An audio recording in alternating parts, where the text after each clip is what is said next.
All righty. What's going on, everybody? We just want you to take a minute. If you could share this out for us, please. We greatly appreciate that. We'll be right back. We're going to share it out to our socials, and we're going to get ready to talk about everything Silverstate and catch up everything with you guys here in 2026. We will be right back. Right, Max? Yeah, man.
Yes, indeed. I don't like being over here.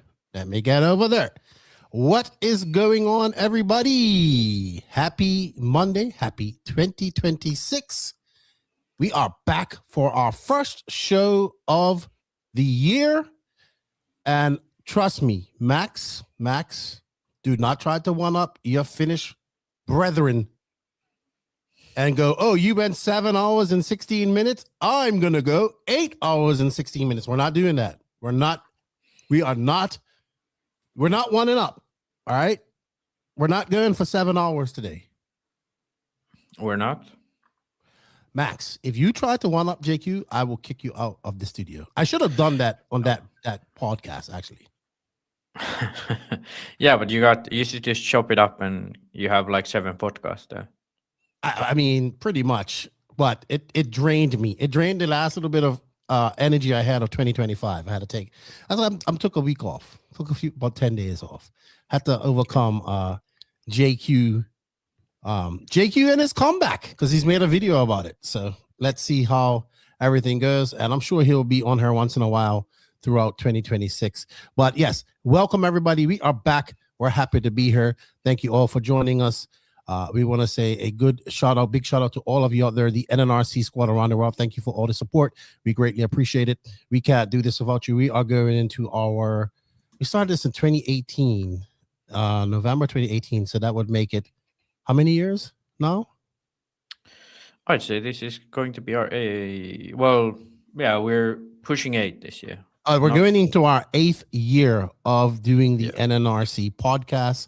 We're officially on like 342, I think, episodes. But with these lives and all these things, we ain't counting those numbers. We're way more than that, but we're getting there. Next goal, 500. But that's going to take a couple of years. We should start including these, right? These should be included as shows, but they're going to be separate. People are going to see a lot of things happening here in the NNRC over the next few months as we clear things up and get things organized and we have some cool content that we're going to make for you guys. But thank you guys for all the support. We greatly appreciate it. Thank you to all the patrons and YouTube members. If you guys like what we're doing, you want to make things help us out a little bit, and we'll get extra content or early access content for the cost of a cup of coffee. You can support a month. You can support this podcast. Let's run those numbers up, man. Let's run those YouTube numbers up. Let's get as many as we can there. Let's get as many in the Patreon as we go. I have chats going in the Patreon talking to guys. We're just talking through Silverstate. Some people participate. So check it out. It helps us out. We greatly appreciate it. And don't forget to hit that sub, like, and notification button. We're going to run it up. We are going to get 10,000 followers this year, Max. That is a goal of mine. I've set some goals for 2026, and that is a goal. We are currently at 8,329. So we got to go up there. But good morning to everybody. We see you guys in the chat. We see you all. I see Wally's in there. We got Brady, Sean Rusi. It's Monday, man. Hope you guys are doing well. We got BJ. Thank you, Robert Coons. June. First super chat right off the bat. That's what we like, We like these super chats. Max needs to, Max is moving to France, and he needs. Do they use francs or euros in France, Max? No, they've used euros for like I think longer than Finland has used them. Really? Because I'm confused. Why do countries like Sweden have their own currency then? Like tangent. Sorry. I don't. Well, like it's kind of an economical thing. One is that they have a very old currency. So like Sweden has a lot of old gold, so their currency is quite good financially backed, and it gives you a little bit of economic freedom. So they could join euro, but so far they have survived with their own. The issue with Finland was we went into a huge recession in the 90s, and we really couldn't get the economy up. Okay. And they chose to join the euro. So then after that, they got the economy up, and Finland was like one of the richest countries before the crash of 2008. Okay. Now, okay, that was a tangent, right? But yeah. A really quick one. But thank you, Robert Kuntz. He's always dropping super chats for us, and he doesn't even ask questions. I will see you probably at SIC, maybe in a couple of weeks' time. All right. Also, we can't do without you guys, so thank you very much. Also, I want to say a big thank you to all the sponsors that have supported the NNRC over the 8 years. As you can see, some have left. I want to say a big shout out to our good friends Kim and Martin at Latera for their support. Very good friends of ours, and we greatly appreciate their support with our travels and all that stuff. And check them out if you're in Sweden. They have a hobby shop and all that stuff. A big shout out to Hefty and Side Piece Racing. I don't know when I'll see Hefty again because he's a one-word guy, but thank you for all the support as well as Dollar Hobbies. We thank you for the support as well for the short time, and our friend Stefano at RC Project. I'm actually going to get some RC Project shock caps for my Techno monster truck here. But also a big shout out to the sponsors that continue to support the podcast. And a big shout out to Jason Rona and everybody there at J Concepts for coming on again as our title sponsor. Rona has been very supportive of the podcast over the last couple of years, and he came on last year. It was a big thing for us. We greatly appreciate it. He also supported our trip to the World Championships in Portugal.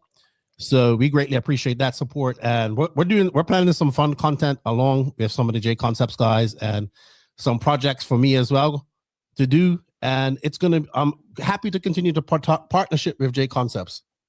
So thank you, Rona. Thank you, everybody. I'm going to record with Rona later on this week. We got to get going on the INS stuff. I'll be doing all that stuff. So as well. Also, a big shout out to High Tech RCD for their continued support. Thank you very much. Just signed Cavallari. I just saw that. I do like that move. Sidewinder Fuels, Beach RC. We got to talk about that too, because they have now merged with another company. You did a partner with another company. So there's like two companies. We'll talk about that. Invisible Speed. Apparently that's coming back in full force. JQ is doing some cool stuff, which is great. Techno RC, Clinic RC, and for all you people who got all these ride-on vehicles or Power Wheels vehicles for your children this past Christmas, and they might break down, check out ML Toys for all your Power Wheels needs, modifications, and replacement parts. When Max has a little Maxi or a little Maxine later on in life, he's probably going to have them in a little Power Wheels as well. Also, a big shout out to Get Shit Done Coffee, Elite RC Productions, Mayako, Racecraft USA, and our new sponsors that have come on. We have One Up Racing. Thank you to Randy Costa and One Up Racing for all their support. We have SMC Racing. Thank you to Daniel. I've been using SMC batteries for many years. We're going to actually have him on because they're doing some really technical stuff with batteries. They're at an affordable price. And of course, we have A-Main Hobbies coming on. We was talking to Troy. Troy also supported us in Portugal. I like Troy. He's an awesome dude. He gets it. And I thank you for finding some budget for us to go into 2026, because without sponsors, we can't make this happen. We greatly appreciate it. And we still have a few spots open. So if you're a company looking to do something with us, let us know. We're also doing per show. If you have a product you want to spotlight and you want to do a show dedicated to that, to talk about that, then we can do that. We have per show rates, all this type of stuff. Because this is full time for me and part time for Max, and we got to help Max get through college and help him do cool stuff and move to France. But we thank you guys for all the support. We greatly appreciate it. So thank you, Max, for all your hard work as well over the last years. You really picked up. I just want to tell people a little story. You really picked up the mantle a few years back. I can't really recall how many years back. When JQ just decided to I'm not doing the podcast anymore, find somebody else to do it. And you had gone through your exile from JQ Racing. I wouldn't say even your banishment. And you came back on the podcast, and love you or hate you, people tune in. Some people tune out, but a lot of people do enjoy your RC setup and all that stuff. And actually, you're going to be doing some content for the NNRC with your tangents and setup with other guests coming up here soon. So that's cool too. I'm looking forward to that. Yeah, haven't really gotten too far into planning all of that yet, but yeah, I think this year we'll try to maybe diversify our content a bit. I think I think we've been kind of doing the same thing for 7 years now, and it's been mostly recorded podcast with some lives here and there, but it's the same content. So this year I think we're going to be trying to diversify more, and yeah. So someone says I'm in the don't like a Max group. That's all right, you're still tuned in. They love to hate you, or they hate to love you. They could think they didn't know JQ when he was in full fucking full mud 5 years ago. They would have, oh my goodness. Anyway, thank goodness it isn't that bad anymore. Yeah, I remember when like the old days of JQ, like pre 2018, like even before the blog. Oh yeah, well, that was like when he went to that was like when he went to America. People want to like kill him at the track, like he got like that wasn't the first time he got banned from DNC in 2018. That was like in many occasions he was, and that's only like he never did anything stupid. He just like told people like they're assholes. Look at this. I think that's a bot.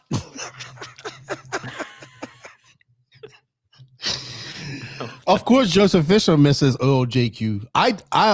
Anyway, I'm sure we'll have him on her. I wish JQ all the best in his comeback because when JQ's focused and going and excited, we get some very good stuff out of him, right?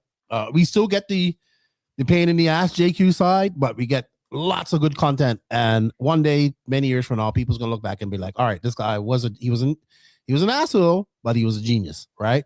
And I'll say that, and I said that to his face. But we ain't doing a 7-hour podcast ever again. Mind you, he did pay like €180 to keep that podcast going. So he paid. It's funny. I remember I told you one time I paid JQ to work for him. Sometimes, right? When he was working JQ Racing, I reversed the roles on him. He paid me to work for me. I love how things are switched around.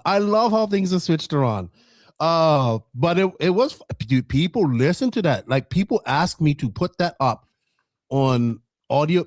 People listen to the entire 7 hours. Max, there were 128 people watching the entire time. And then the replays all got 2,000 plus replays. And then I don't even know what it is on audio only. I'm glad that I'm not the only one that has issues to do 7-hour podcasts. I'm glad there's people with more issues than me that listen to it for 7 hours. But it was good. In their defense, they don't have to listen to it all one go. I know. And if they put it on double time, they can listen to it in 3.5 hours. Yeah. So it's. But yes, I digest.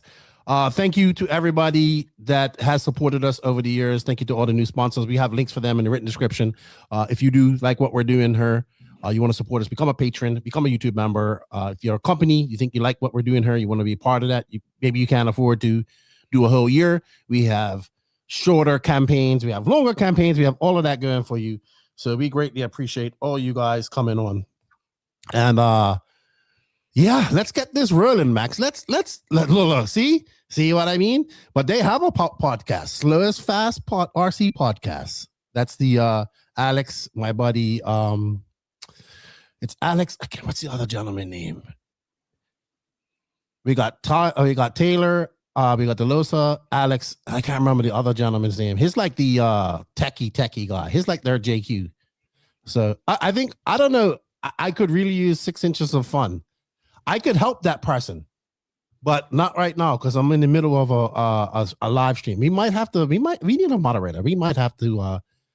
This might be a bot. My first bot. Hey, we have a poll going on in the YouTube, right? But early on the landscape YouTube, because we have 2 YouTube chats, right? And actually, I want to see how that's going. Let's see. All right, Max, you know what? Let's pay some bills. Thank you to J Concepts for all their continued support. We can't do this without you. I got a cool project coming up to do with J Concepts, Max. It's going to be awesome. It's so awesome. It's so awesome. I have it all planned in my brain. I know what it's going to look like. I just think Ultimate Warrior 1980s neons, pinks, yellows, greens, oranges, all that stuff.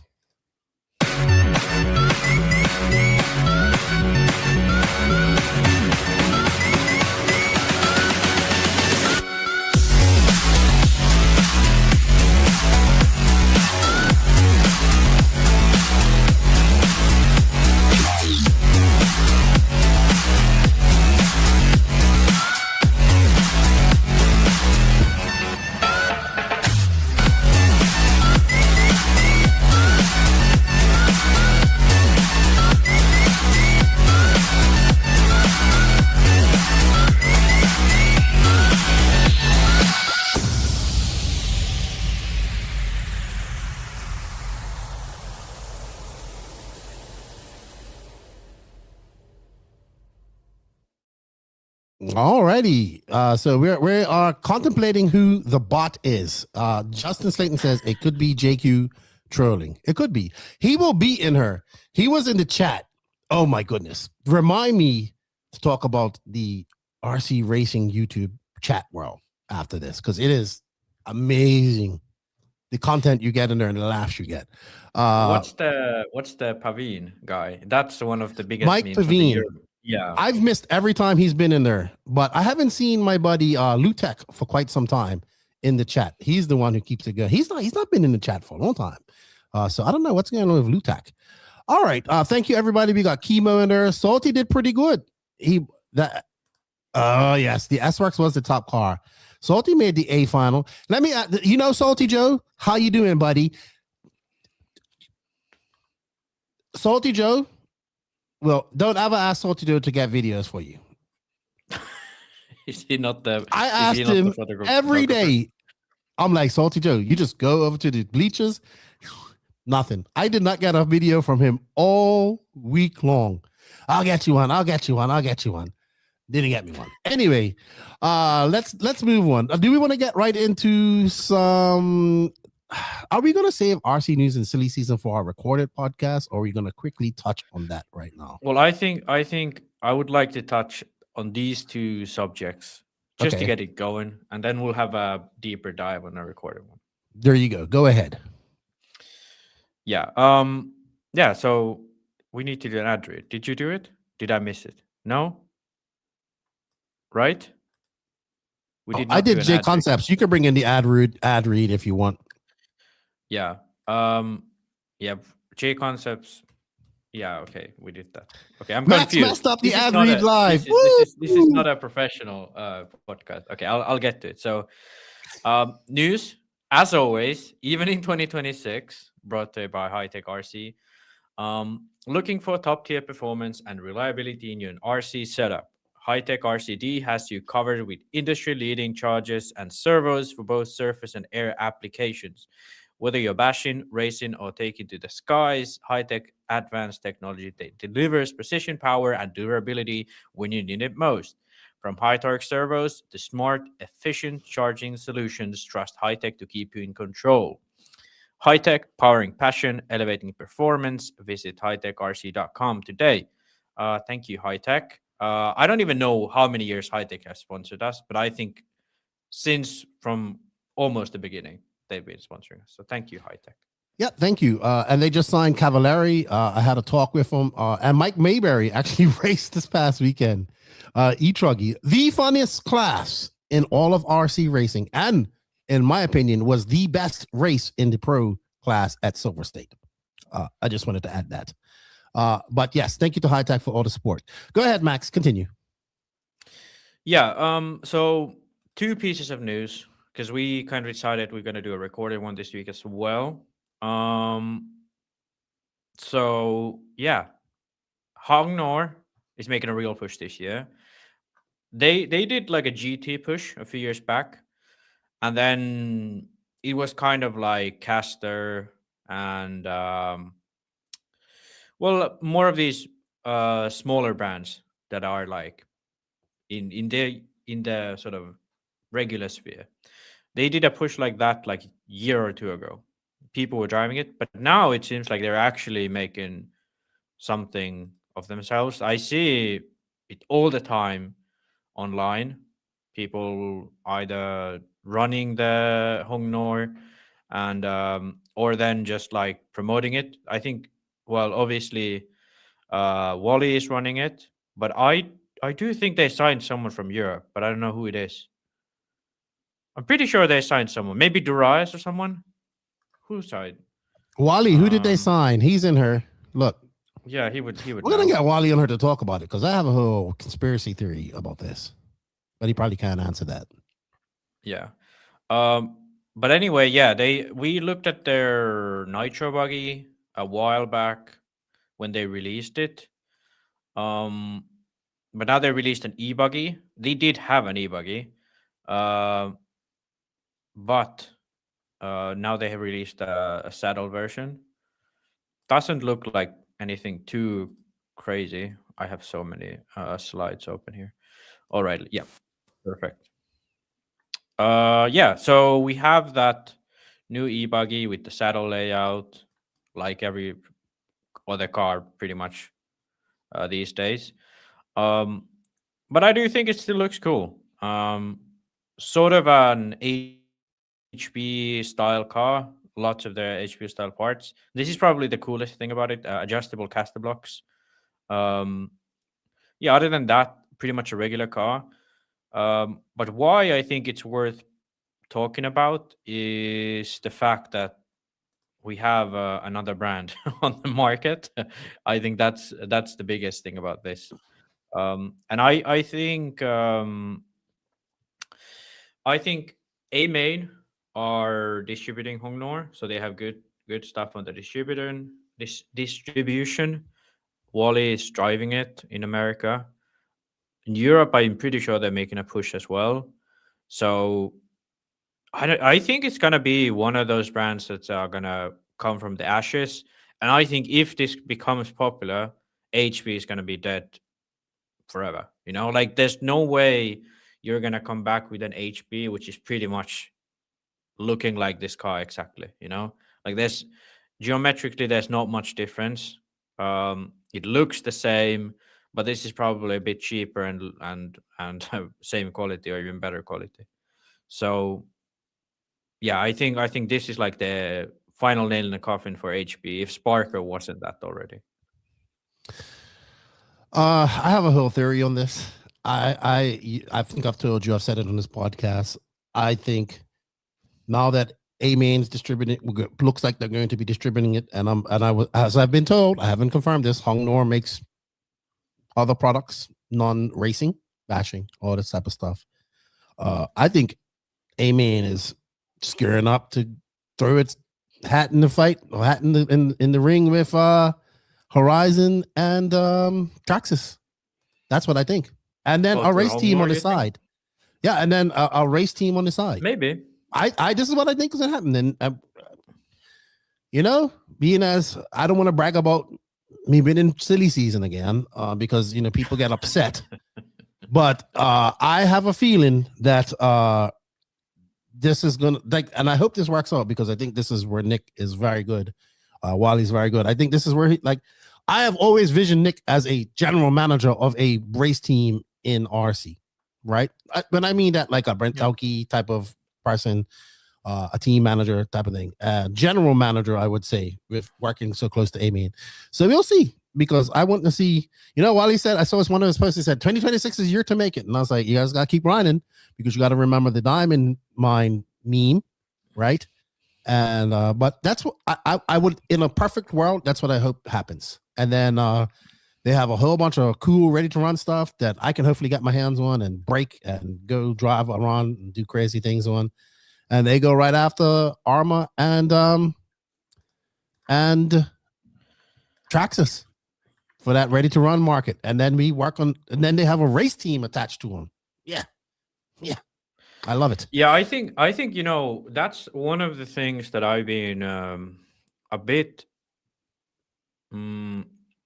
let's say, intrigued by, having sort of what you say, having an RTR that straight up converts to a race team. So you can say that these are high quality products, these are on the top of the world, and blah blah blah. You can use that in marketing, and then you can say, but these are also really good in bashing, and these are really durable products. So we have both sides covered. As a marketing thing, I think that is going to be very effective, and you can even see it in some of Horizon stuff. They have tried to bridge the gap between Arma and Losi a lot.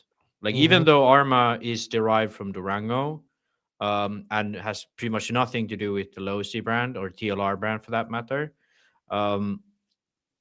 Like even in that way, they are still trying to reach that gap. Now, thinking about someone like Hongnor, which is same brand, same name, a lot of same parts even that you use interchangeably.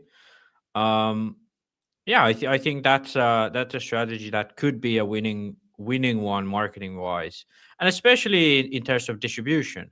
Like, imagine how many hobby shops are selling Traxxas. Now imagine you'd get a race car while you're bringing all those RTR cars. How much cheaper would it be to hold those parts in your hobby shop if they would somehow go interchangeably, at least some of them, with an RTR car? And I think that's one reason why Arma or Losi is relevant, is because when you order Arma stuff, you can also order Losi stuff. And like vice versa, that's the only reason why any of the associated RTRs are relevant.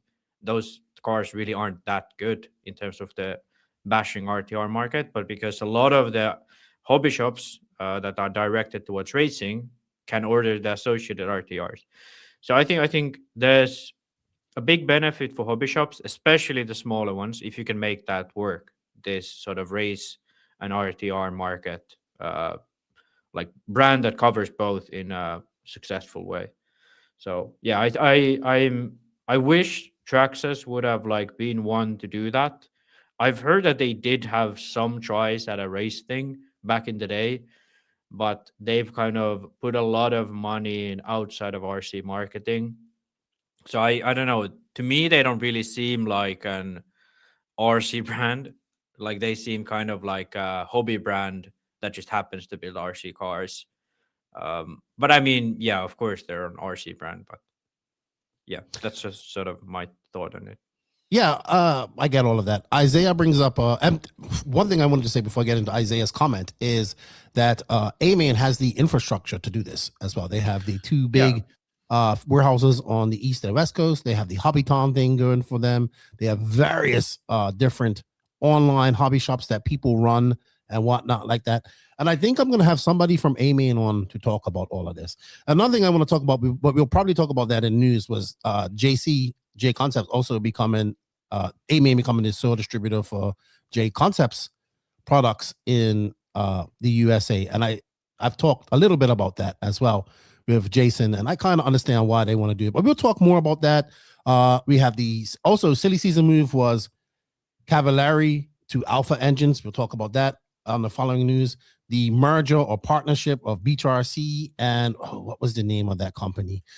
It seems like it's a company, a hobby shop up in New Hampshire. He has a track and it's like Brent. He has a track, a hobby shop, and a trailing, a trailer mobile hobby shop. So apparently they have combined partners. He's up in New Hampshire, so they're gonna pretty much have that whole East Coast area. So if Brent doesn't have something, they'll order. Like basically, you can order from Beach, I think, and if they don't have it, it will come from them. Does that make sense? Yeah. So basically, splitting their resources up to dynamic RC. Somebody's going to come up with the name here. I just can't do two things at once. I watched the video. I put it in my notes, but it's in another notes. We'll talk more about that on our recorded show as well. So very interesting moves going on here in the industry. And I think A-Man's pushing. They're still racing, dude. They're still racing. Like you look at what they're doing. They're racing. They're doing a lot of stuff. And they're pushing as well. Do we want to get right into silly season news? I think the biggest move was that I don't know if I really talked about this too much was Phend to Matrix. Oh, sorry. Hold on. I forgot about this comment. Isaiah Keene, ProTech has pushed to more of the more race orientated crowd, which I agree. The regular race products are renamed slowly to the Eco Power. Yeah, I would agree with that. So I think what guys are trying to say is basically they feel that there might be a ProTech buggy, so that might be the ProTech might be the racing side of things. Like you could get your complete ProTech buggy, servos, engine, battery, everything. Think about it, right? Probably even right down to fuel, and then still have the RTR side of things. Or they could be designing the whole race buggy. But I don't think that just doing racing alone is enough to survive and be prosperous and continue to grow. Then it has to be something else, and that is that RTR market. And Isaiah brings up another good point. Upgrade RC is another brand that's under the umbrella. And remember, they used to make decals and stuff like that. They're bashing tires brand now. So that's all makes sense to me. Now, I could remember when I was talking about them. I heard they were buying Associated for something. I heard that for a long time. That was a close deal, but maybe that fell through. I don't know, or maybe that was never going to happen. Or I don't know. Maybe it was people were throwing me off the scent. See, that's what happens when you're a silly sleuthing around, Max. You guys think everybody just gives me things and tells me things. I have to sleuth and use my brain and calculate and look at all options before I make a decision. Yeah, that's 100% bullshit. We all know that. Dynamic Performance RC. Yes, that's it. So well done to those guys. I look forward to seeing what that brings, and that can only bring better service for Beach RC and Dynamic Performance RC customers. So I believe he has a track up there. All right. Phend to Matrix, Maxi. Let's talk about this. Kind of like almost one of the best kept secrets in RC. I did. Not the best kept secret in RC, I would say. I think it was surprised when it happened, like that tests happened. Like I think nobody had any clue that was going to be a thing. But then when it actually was a thing, it kind of like, well, at least to me, it wasn't a surprise. Like I think after the Florida Carpet Champs, that's when we first heard that, okay, it might be over with JC. Well, I didn't hear nothing after that. Well, I didn't hear like directly after that, but like some time after it. So can I throw it on a timeline here? Okay. I found out about this about a month and a half ago, roughly. Well, no, sure. I shouldn't say I found out about this. I heard rumors of this about a month and a half ago. Maybe not even that. Just before Christmas, like early when I got back from the States. Right after FCC. But I didn't hear it at FCC. What's up, Lancy? No. It was not like at FCC, but it was like after FCC had done and the 10 scale season was done. I think after that we heard. Well, no, you had one more race. Matrix. You had Cleveland, so that's when it really started coming out. After Cleveland, the Scottish race, right? That's when it started to come out. So I had heard about this that another tire company. Well, I know Hot Race was pursuing him heavily, right? But I guess, I was told that Hot Race was pursuing him. And I assume, I don't know how much Phend's making, but I kind of have an idea what Ronafalk was making when he went to Matrix, and it was about 4,000 a month, I think it was, or something like that, if I'm not I don't think mistaken. from what I heard, it wasn't that much, but it's like it was multiple thousands. Yeah. Well, I would feel that. So Phend has moved to Matrix as a Max is dressed like a 90s West Coast Mexican Yeah, junkie. I need to open the lower buttons. Only Yeah, have you the do. top one. You do. That's how they dress. Oh my goodness. My point is, and then when he was down in Florida testing, I wasn't sure what he was testing, to be honest. It was very well kept, even from my own friends. They didn't let me know. So I was like, is he testing tires? And then I was like, maybe he's moving to Exalt because Exalt's down there, right? I had no idea. I was like, is this happening? And then somebody sent me a picture of a slick tire with Matrix on the side and then said, yeah, this is happening. And that's when I knew it was happening. For sure. Yeah. Yeah, because I think when you're at the point when you're testing tires, they told and me especially nothing. especially one brand, it's kind of like, okay, the talks have gone quite far. Mm-hmm. Like, it's like if you're an average racer, sure, like you test the tires first and then you decide. But if you're a pro like that, you have to like know what the price is even before you bother to put time and effort into testing the tires. And the thing with Matrix is that they kind of sign their drivers even before they have anything. So, for example, in off road, they signed Ronafalk and Hongnor before they announced that they was going to have off road tires. And really, yeah, they did do that. They did do that. I yeah, remember that. yeah. So they signed the tire brand and the drivers at the same time. And Mm. even now, they haven't really even properly like announced 10 scale off-road tires. So that's kind of like interesting. But I guess through Fend they announced it. But yeah, Apparently, he's going to be the team manager as well. Fend.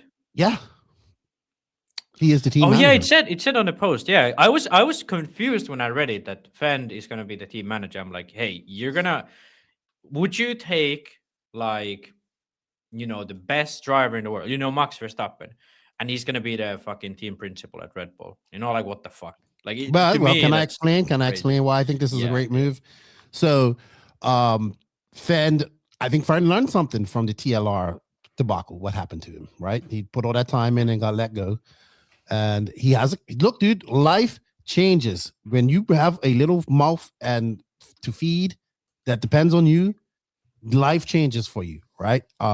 So he has to take care of his kid, his wife, and I'm sure she's going to be working her later when Dax gets older. So he's looking at his future, which I think is smart. Fenn's about 28, 29 now, right? Probably figures I got a good 10 years maybe left in me, maybe I think more. at least 10. You think at least?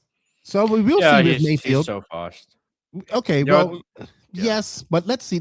I'm giving him, let's say he's 28, 29, 30. So that puts him closer to 40 in 10 years' time, right?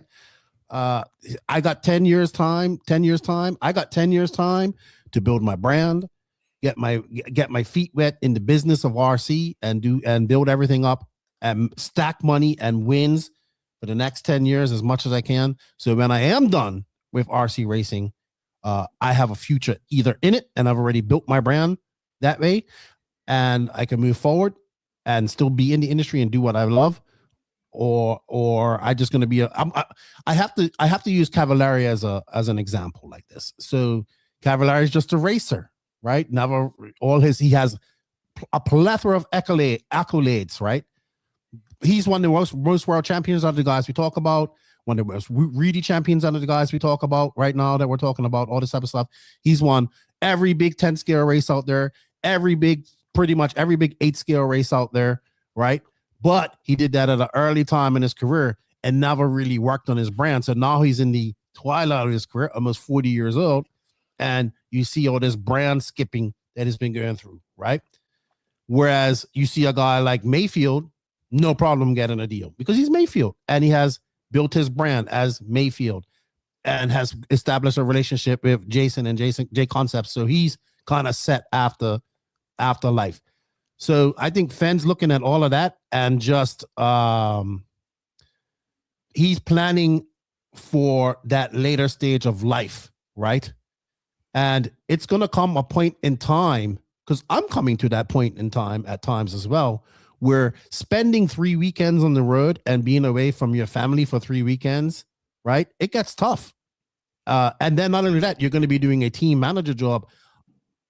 I'm sure he's going to, when you're a team manager, you're basically managing other managers as well. It's going to be a learning experience for him because it's a very thankless job.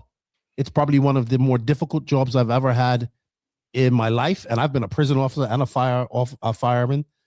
But then again, I was under different stipulations with JQ. So I think he's doing what he has to do to cement himself going forward, have a future. I think he's looking at Tebow, like Tebow kind of retired and realized he can't retire and came back and still realized he has to race and still to have JTP relevant. So I think he's doing the smart thing. And I think at the right time, right? So, and what we're going to see is, I know we weren't going to talk long about this, is what this does is Matrix, with the money that Matrix has with Christian Bonnie, that's his name, the money that he has to spend, like purchasing, like not purchasing, but to sign drivers like Phend and stuff like that and dump into the USA market is what really makes Matrix the big threat, right? So not the threat, but the big, I would say the third big dog in the tire market of RC. Not because he's got tires out there and people are driving them right now, right? That's going to come. Does that make sense? Mm-hmm.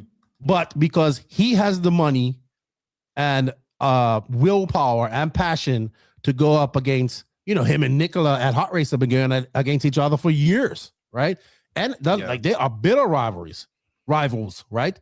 And now he's going to jump into the USA market where J Concepts is king, right? And then you have Hot Race, you have other brands, you have TZO, who's huge, Promotion's growing, right? Diode tires on the East Coast and some other places. So there's tires out there. Raw Speed coming in, with AJ and all these guys. So he does have more money than a lot of these companies, but he still has to build from the ground up. And he starts on a great building block with Phend, I think.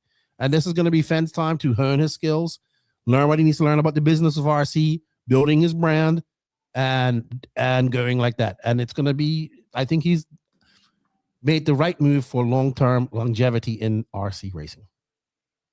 That was a long explanation, I know. I like half agree. I think it's too early to look into stuff like that. Like, imagine how long was he with J Concepts? Feels like forever, 6 years. right? He was there for 6 years. Yeah, feels like forever, but 6 years. So that's not really a long time if you think about it. Considering like his end of his career is going to be probably, let's say, I'd say that he has at least 10 years easily as just a driver, not even worrying about anything else. So he would have to be 10 years driving the tire brand, and then after that be looking for the future. So I think it's like too early to consider this like a post RC gig. I'm not saying it's going to be a post RC gig. I'm not saying it's going to be a post RC gig, but it's experience that he gains for future RC gigs, right? It can be, maybe. It can be a long, but then it's going to be hard to be a racer and a manager. And it's a lot, right? Matrix has got to learn how to develop tires in the USA for the USA, right? It's a big step. And 10 scale, it's fairly easy. Slicks and a carpet tire. You could test carpet over in Europe, and slicks is fairly easy. I'm saying it's easy, but it's fairly easy. It's as long as you have the compound down, it's fine. And Matrix seems to have a good clay compound, so yeah. It's 8 scale that is going to be the big test, and even for Hot Race, because they still have to get that tire that kind of what J Concepts has pretty much anywhere in the USA, right? Yeah, the issue with Europe, And it's European vice tire versa for brands. Europe and JC, I would say. Yeah, the issue for tire brands that are in Europe is that basically the only places where similar tires to West Coast work are in Northern Europe, so Finland, Sweden, which is Mhm. like even Ronefog doesn't really run in the Northern Europe, and he's like the only really fast guy. And now in the modern era, even Carrot. Swedish tracks are well, yeah, but Carrot doesn't really run 8 scale like that much. He's focused on 10 scale. Um, so there really isn't any good high level feedback or people who can test tires. So most testing goes down in Italy or then for Pro Circuit in Spain. Um, and nowadays, the bigger issue is that even the Northern European tracks are becoming oil tracks. So then it doesn't apply to even the West Coast of America. And the East Coast, the issue with the East Coast is nothing applies. So AKA absolutely sucks in the East Coast, or like back in the day when AKA, Broline, and J Concepts were the three big. It used to be like when you went west, AKA was the best, AKA Proline. and AKA and Proline was the best, and then when you went east, J Concept was the best. I remember Mhm. a time when we was running JQ Racing, we had both sponsors, so we had J Concepts Mhm. and AKA sponsors. Because when you went west, J I Concept was with wasn't good, JQ when he and made that deal. yeah, and when you went east, AKA wasn't good. But J Concepts made their tires work on the loose stuff, probably thanks to people like Mayfield and Rivkin doing a lot of testing on the West Coast. Um, and now J Concepts is trying the same in Europe by hiring Canas, even Borak. the Baldos, Borak now. Borak runs almost exclusively on oil tracks. Canas runs on sort of Spanish hard packed glue tracks. So then they kind of now should have everything covered, in terms of like people who can test new stuff. They can just send a batch of tires and they'll get back to them, this work or this didn't, and so on. And they can get somewhat reliable data, I'd assume. So yeah, I think J Concept is doing how you should be doing. Hot Race did okay, but their issue was they hired Testman, who is one of those guys who doesn't live anywhere relevant. He doesn't live in the West Coast where you can test tires. He doesn't live in the East Coast where you can test tires. And they didn't really have anyone sort of reliable who could test the tires. I think Pavidis sort of was the sole reason why Hot Race was so good in the West Coast, because from what I understood, he knew what AK compounds were, and he basically just said to Hot Race, "Let's do these." And the Hot Race are really good on the West Coast. I believe people who had free tires, such as Ronafog, ran Hot Race every time he went to DNC, for example. But then in the East, Hot Race still isn't good. Like you can see, 5 of the big races in America are unfortunately held on the East Coast and indoors, which makes tires even more important. So yeah, that hurts each one of those guys a lot, or each one of those brands. So you can basically win Silverstate and DNC every year, but you're not really having a tire advantage, a slight but very slight one. And then you go to the East Coast and you're way back. So I think that's why AK and Proline eventually fell off, and that's why Hot Race still hasn't really made it a big name for itself in America.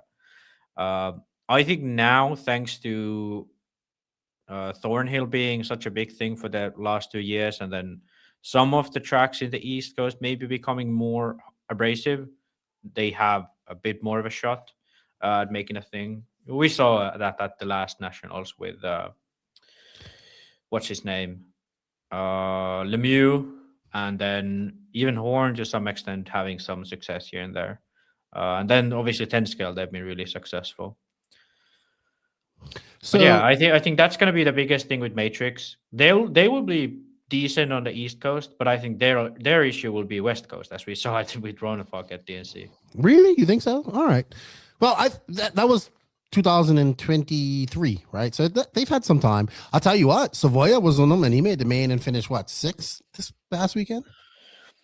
That is a good point. That is a good point. He was on Matrix, but You'll get into that. You'll get into that. this is also dry.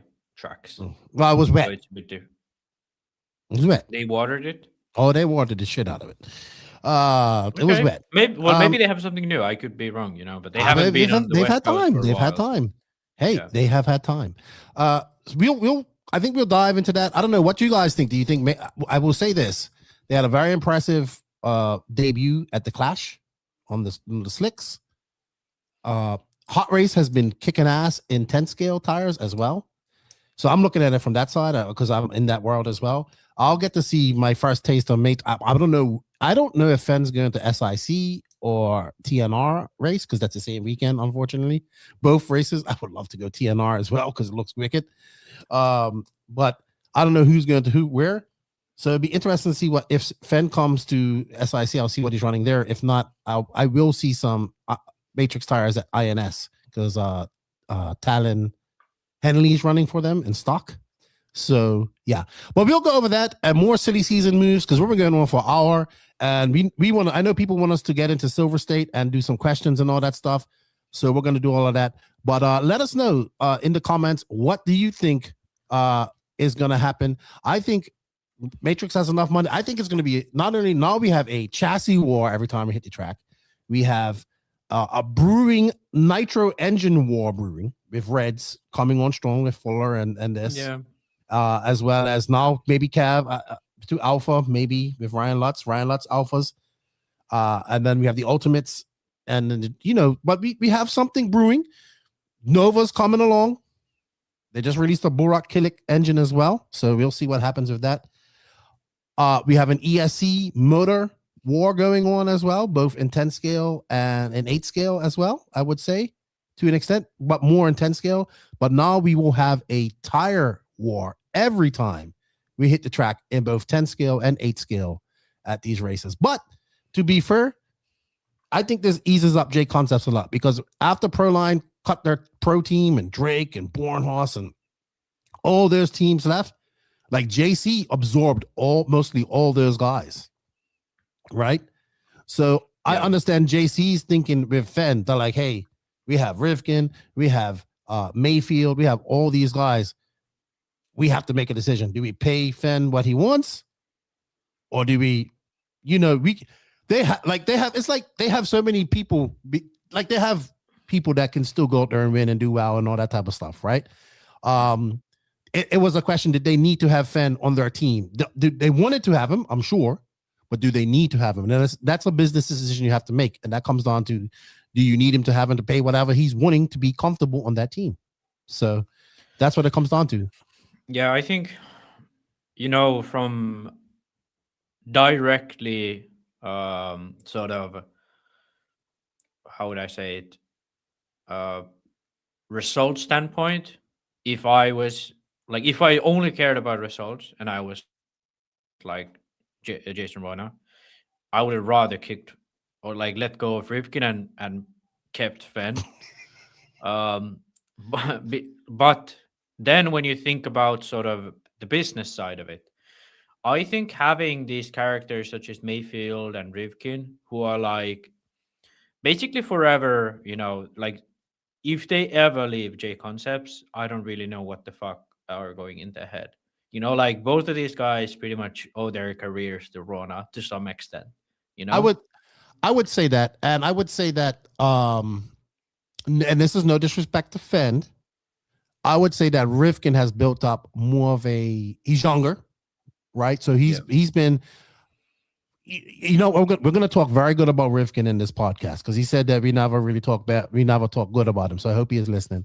But I think he's done a great job of building his brand and continues to do it. And he's valuable in that sense. And he had a damn good Silverstate this past weekend, which we're going to talk about her very shortly. Surprisingly, it didn't look good in qualifying, but then dude, he was through in the end. He was the most surprising driver for me, and most impressed of this weekend. Yeah, seriously. For sure.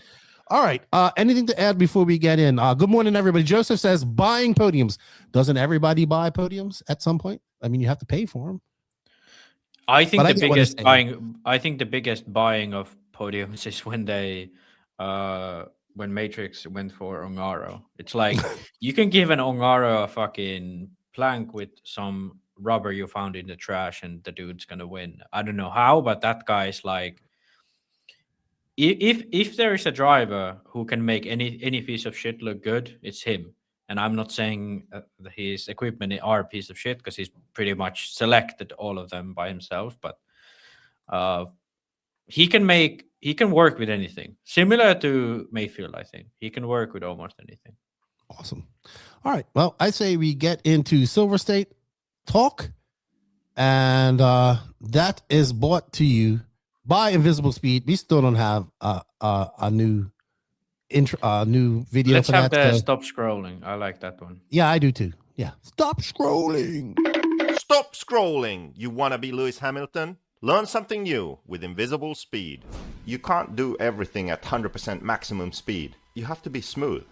I mean, when you drive a real car, if you drive a real car, how do you just, when you get to a 90-degree corner to turn into the parking lot, do you go like that with the steering wheel? Do you like slam on the throttle and the brake? No. You probably turn the wheel smooth and get on the throttle smooth. Same thing with an RC car. If you want to learn more and make your speed visible, stop scrolling. Thank you to Invisible Speed. We look forward to what they have coming out later on this year. Also, a big shout out to Tony Newland and Vicky at Clinic RC. Check out Clinic RC for all your titanium needs and all your other goodies as well. All righty, let's get into, now I know this isn't the first big race of the year. There was a Clash of Champions race, 10 scale race. I'm actually going to recap that in a recorded podcast, I think, for the INS series. So we're not going to talk about that. But this was the first big 1/8 scale race of the year. Very surprising. First, let's talk about the actual date change of Silverstate. It jumbled up and fucked up a lot of race dates. That's all I'm going to say. I think so, yeah. It fucked up a lot of race dates. I talked to Joey at the Shaw's Truck Nationals in Oklahoma back in November, and he said that, when they said it on the broadcast quite a lot, that this is going to be the permanent date for the Silverstate. Now, the problem with that is it is directly 1 week after the Clash, which is on New Year's Eve, and it's a week after New Year. So it's going to be a very hard race for many to go to with the cost, right? And I'm sure this has to do with, I'm sure it might be, I'm not sure, but I'm saying it's probably better availability at that time of the year. That weekend, I'm sure, is not a very popular weekend. I could be wrong. Maybe he gets a discount, but I have no issue with the race being on that date, right? That's not a problem. It's indoors. It can be held any time of the year. He did say that he feels in 2027, he's going to move DNC to May, because now we don't really have any races in May, right? Where it does fuck up things is it kind of fucks up SIC, because SIC was the first big race of the year, you know, and then it had to move to go to, and now it's under TN, it's on the same weekend as TNR. So it jumbles up this first month of RC racing quite a lot. And it was also announced very late, right? So many people who were planning for May were trying to sell their tickets, trying to sell their entries and all that type of stuff, because they couldn't make it in January. Now in 2027, I think things will be different, right? And to be honest, I don't know how many entries Joey needs to make decent money at this, but I actually feel, and I heard Ryan Mayfield say this too, he goes, you know, I like it like this without all the entries, because we got done at 7:00 and we got to go hang out a little bit more. And I think everybody, I wasn't there, but I think everybody that went to the race probably enjoyed that a lot more than getting done at 11:00 at night and being up at 6 the next morning. But yeah, I understand the race needs entries to make money. Yeah, but I think actually this is much better date. I think it should be like a week after, like let's say 1 week from now. But you can't demand that. You have to take the date that they give you, right? Because this hotel, when I was going there, when I've been to my Silverstate races there, they have this hotel is huge, Max. They have freaking tournaments going on at the moment. You got to understand that the RC side of things doesn't really make money for the, yes, it makes money in the rooms. And then you got 3 guys staying in a room or whatever, right? But we're not out there spending thousands on the tables and stuff like that. I mean, some are, but I don't gamble. So I'm not, that's where hotels make money, is in the gambling side of things. So the clientele that bowls. My point was that I think beginning of the year in Vegas indoors is much better than May indoors in Vegas, I think. Whatever, AC. Yeah, but I think like when you think, would you rather go to a DNC that rains out or would you go indoors at the beginning of the year? Yes, I would obviously go indoors and then go to DNC when it's actually really nice and sunny and not raining I don't think it will though. Magnus says DNC will fuck it up for the Europeans in May. It won't. It would be the date that same as Silverstate. Yeah, exactly. Yeah. So I think like this is. I don't understand why this didn't happen earlier. Like as soon as he moved it to indoors, he should have been like, okay, now I have 2 races a year. So like, I think it would have worked out better, and I think this is the right way to go. Yeah, I think eventually once it works out in 2027, because I think Southern California in May is much better weather than it is in it's perfect. February, March, right? Yeah, it's perfect. So I think it works out great, and I don't think that Silverstate 2027 will still get a lot of Europeans because it's still a hard day for many Europeans to travel a week after, right? But we'll see how the cookie crumbles in 2027. People know it's going to be that time. But I now want to go to DNC. I want to go to DNC anyway, right? But I want to go to DNC next year, May, because I'm not going to make it this year. Not that I know of, but I will definitely like to go next year. So we'll see what happens. Yeah, I think this is much better now.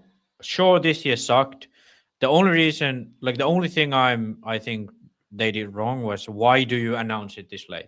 Like, why do you announce it like they probably had the deal offered to him because what happened? I'm not making excuses. Yeah, right. But I'm just the last year, in 2024. They had to be in and out at a certain time because that was a very popular time slot. So they probably got offered.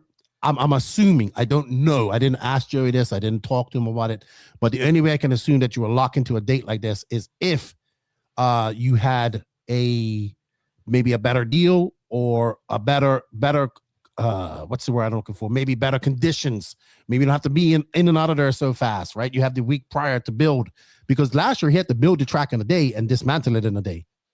Mm-hmm. So maybe that worked out in his favor. I don't know the ins and outs of why that happened, but it's going to be this date, and it doesn't make sense arguing about it. And I think it'll be better in 2027. Do I think a lot of Europeans will come? So I don't know, because it's still very early after New Year's and holidays and all that stuff. I think this is like 1 week too early. Like week after this would be. I would agree with you. 100%. But I don't really know. Like, do the venues have same events every year? Maybe not. Maybe next year is going to be end of January when it's going to be perfect. I don't know, but they said it repeatedly. It will be this time around this time, second weekend of January every year. That's done. Anyway, let's move on. Let's move on. Pre-race talk points. We talked about that. So they had 600 entries with around 200 people. So Joey has 18 classes, right? He has 50 plus and pro. I love pro e-Truggy. I'm all for having pro e-Truggy, by the way. And it is no Europeans there. Canas was announced to go, but didn't go. Right? Yeah, I think because of the date change. I think he was announced recently to go, like in the last couple of weeks. I'd imagine that would be miscommunication. Probably. Right. But he is a champion. He won it in 2024, so he wasn't there. But everybody, I would say, all the top drivers besides one person was there, and that was Phend. And guys, X-Ray. From what I was told, X-Ray basically just decided not to send their team there. They did send their whole team now to the Clash race the weekend before that. Yeah, and I think that's why having a race on loamy dirt at the beginning of the year is a tough one because I'm assuming most of the X-Ray team lives quite high up north. Right? Well, I just think that I think it's just too much, right? You do the Clash. They were there, so the Clash was over the weekend of January of New Year's, but you're there Wednesday, right? It's a long race. Yeah. And then you have this race, which you got to be there Tuesday to go. So they decided not to send any of their team there. And I think that's because they also have, I don't know what race Phend's going to. He might go to SIC, which he won last year. So he might want to go back there because he won. Or he might go TNR. And then you have INS as well coming up. So I think a decision had to be made. And just, I think what happened was teams had their budgets planned. And then, oh, wow, like, you know, they were throwing a curveball where they had to use probably May's budget in January. Does that make sense? Yeah. Whereas Techno didn't have to send anybody to the clash. Right? Yeah, it's different for someone. And I think also, like, when you're preparing, like, basically you prepare before Christmas with 10 scale. End of the year, probably all of these X-ray guys ran just 10 scale. Then you have Christmas, nobody does anything. And then straight after the Christmas holidays, you're going to have a 10 scale race. So most likely someone like Phend and especially someone like Lemieux hadn't touched the 8 scale car since end of November, AMS. So imagine you have over a month break of running 8 scale, and then you'd fly to Vegas, which is going to be quite an expensive race because the hotels are expensive, and then the entries, and on a surface that, you know, that would be Phend's first time running Matrix 8 scale tires, probably. I don't assume he would have ever ran them before. I think he's ran them, but not on a surface like that. And he didn't go last year. I think X-Ray just said, that you is know true, what? actually, yeah. I think X-Ray said, you know what? We don't have budget to, we're not going to waste this budget. Like, we don't need to. We had a decent clash. Yeah. We're going to probably send him to SIC. We got INS coming up or TNR, and they had to make an executive decision. And I'm fine with that. Because that's the type of things when you announce things short like that, that's the type of things you're going to lose. Now, Team Associated, I think they had to turn around and send, I think I could be wrong, but I think Rivkin was the only one that did double duty that I know of the top guys. So he was at the clash and then he did Silverstate. So, but then again, it's a little bit easier for Rivkin too. He can literally drive there, you know, from Arizona. Easy, like a 4-hour drive. Yeah, but is there really any other guy who runs 10 scale apart from Horn? Like, Horn is probably the only one who didn't go. Well, they didn't have to send Bada. They didn't have to send. By the way, David Bada won 2-wheel drive at the Clash. Well done, David Bada. Yeah, but I mean, they don't run 8 scale. No, well, Anyway, Horn does once in a while, but basically, I mean, they didn't have to send the same team. Actually, would have had to send Phend, Lemieux, and exactly. That's what I mean. Like, they have separate 8 scale and 10 scale, whereas X-ray is the same guys running both. So yeah. So that's why I think that was about. All right. So that's why I think Phend wasn't there. I say let's move on to the track, and that is brought to you by Techno RC. Techno RC. Techno RC is a championship-winning manufacturer of high-performance 8-scale, 10-scale, nitro, and electric RC buggies and trucks. With a worldwide dealer network, USA and Europe-based headquarters, comprehensive warranty program, and global race support, Techno RC is excellence in RC. View the full lineup of Techno RC race-proven vehicles by visiting www.technorc.com. Thank you to Techno RC for all the support. All you heard was Techno 3.0 in the chat, the YouTube chat. Techno 3.0, Techno 3.0. So what is that? I think New they're car? coming up. I think they're coming up with another car for wider pivot, new wider pivot and stuff like that. Oh yeah, in the rear, yeah. Thank you to Techno RC for all your support. We greatly appreciate it. And we have a link for them in the written description of this podcast. Do you have a picture of the track? Did you have one here, Lance? I miscalled you, Lance. I'm sorry, Lance. I miscalled Max Lance. Yeah, I have a photo there and a video of Mayfield going around. I thought the track was awesome. I'm sorry. Yeah, I even put the notes like best Silverstate track so far, I think. And, it was badass. Very Anthony Westergaard-esque. Because he built it. The best thing about this track was that it held together. Compared to other Silverstates, it was still rough. Yeah, but not as rough as previous years. Yeah, because in the past it used to be like, you remember one year that left-hand side double, they couldn't even jump it, Yeah, I know. it went so bad. So this year, all of the jumps worked even after the track blew up. And then it was good. It was good. I think it flowed nice. The concrete section, go full screen so we can. Why does your screen do that? Hmm? Your screen, it looks so small. Let me actually bring it up because All right, go ahead. Go ahead, Max. your screen, it goes like vertical. So There we go. Max is going to bring it up. I thought it was great. I'm gonna do Elevation, ups and downs, concrete slippy section. I love that. They had a rhythm section coming down a hill. They had a rhythm section, the double doubles at that hairpin. I really enjoyed the track. Like you came down the straightaway and then you had to drive up that hill. I loved it. Jumping down into the corner where like this corner here, you can you blow it up a little bit? Can you make this full screen? Yeah. We can. I don't really know if I can make it any bigger than this, but Big for ass now, jump we- right here. Like you came here and you flew. Woo! Like anybody was sitting there watching, they got to watch cars flying in the air, all that stuff. I thought it was I Yeah. didn't race on it. I can't say for racing on it. I haven't really talked to anybody because nobody was talking to me about it. But I thought visually, I thought the track looked cool and looked fun. It looked hard, but looked fun. Yeah, I think that they did better this year was number one, the jumps held together. So that was a Like big the one. beat. For example, this one in the front, in a regular Silverstate like last year's, I don't think you could have done a jump this big. I think the jump face would have just blown straight up. Mhm. I think could be something to do with less drivers, to be honest. Or then they did something new, but this held up pretty good.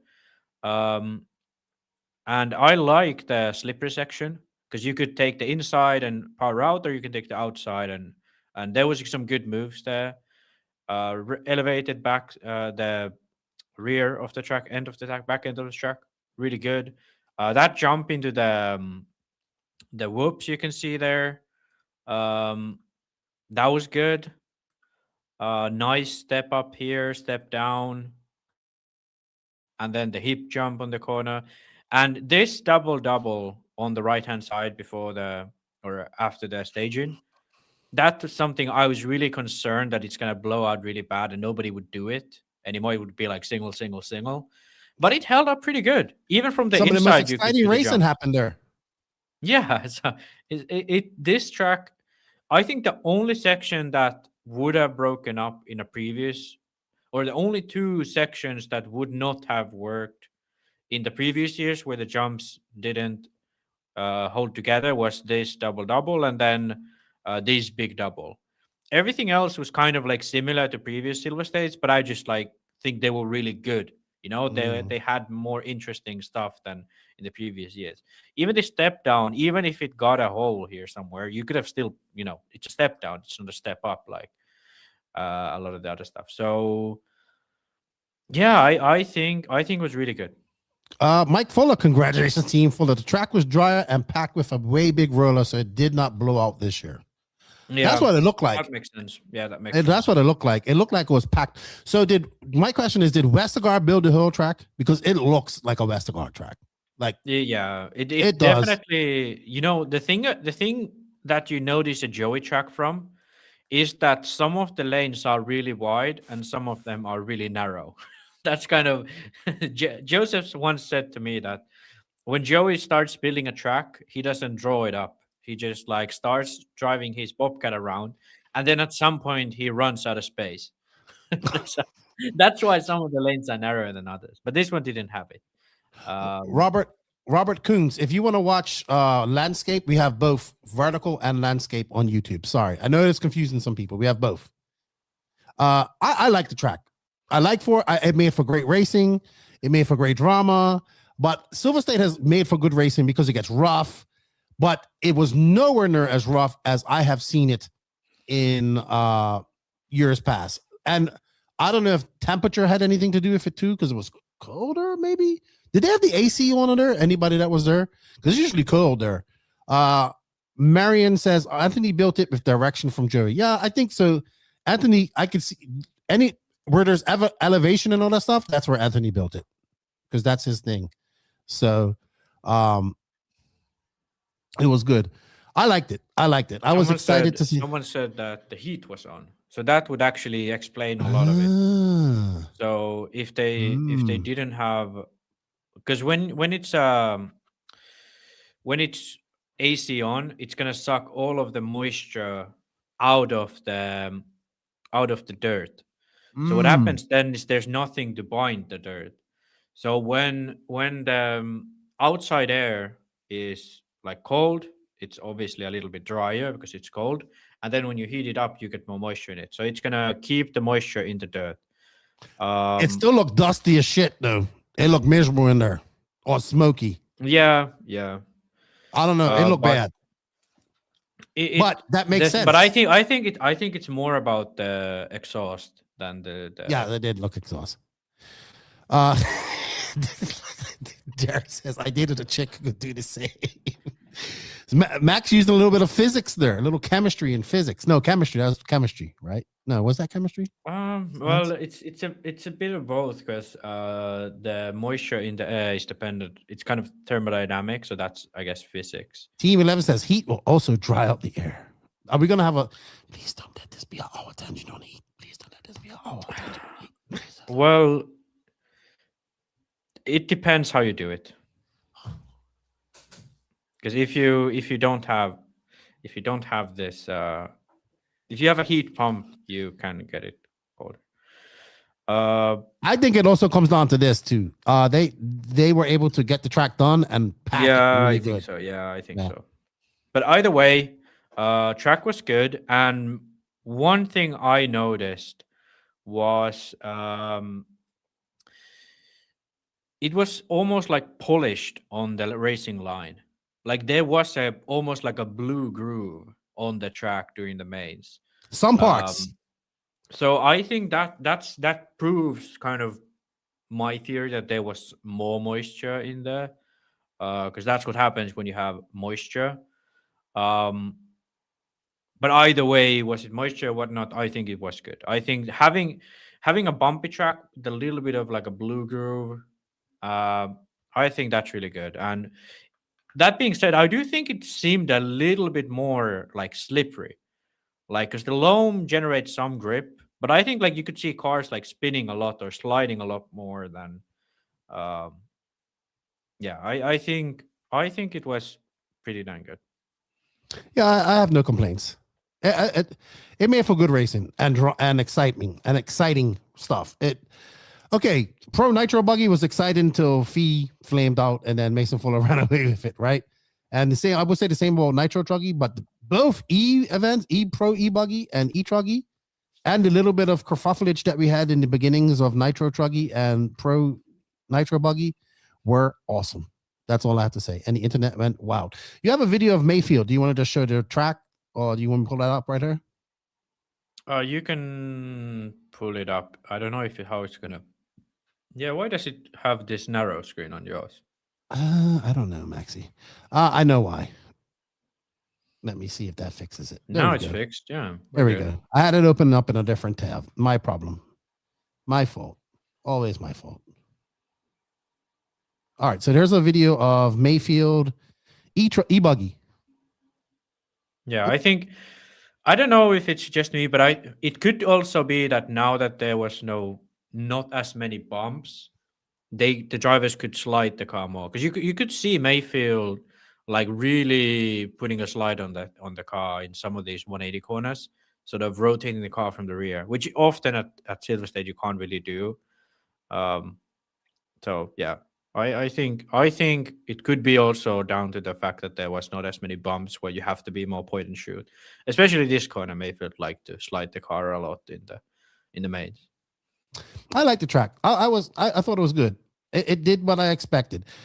If I just wanted to reiterate, if anybody is watching the vertical view of this on YouTube, there is a separate live that is the regular landscape. I've been doing this for my coffee and RC. I see a few people talking about it. You have to go find it on YouTube. It's one that on the title would have the title and has a phone on the end, and then there's one that has a title and there's nothing on the end. I know it's a little confusing, but that's where we have the poll going. I don't know if we're going to do the vertical view anymore because it seems to be confusing people. A We little can do bit. it on Facebook, I think, but I don't know. I don't. All I right. don't. Yeah, I don't know. All right. So yeah, I would agree with that. I saw like coming off that coming to the very far right and that 180, it was getting grooved right there. It was forming a black groove Yeah, yeah. and stuff like that. So I definitely think that it was different, and we can look forward to this. Yeah, I will put it in the title. Definitely. That's Manuel Coder. Yeah, Keenan. Yeah, Keenan. He Yes, says we will it how definitely it is. fix that. But it has a cell phone in the title. It has a I little know, icon I of emoji of a cell phone, but I get it. I get it.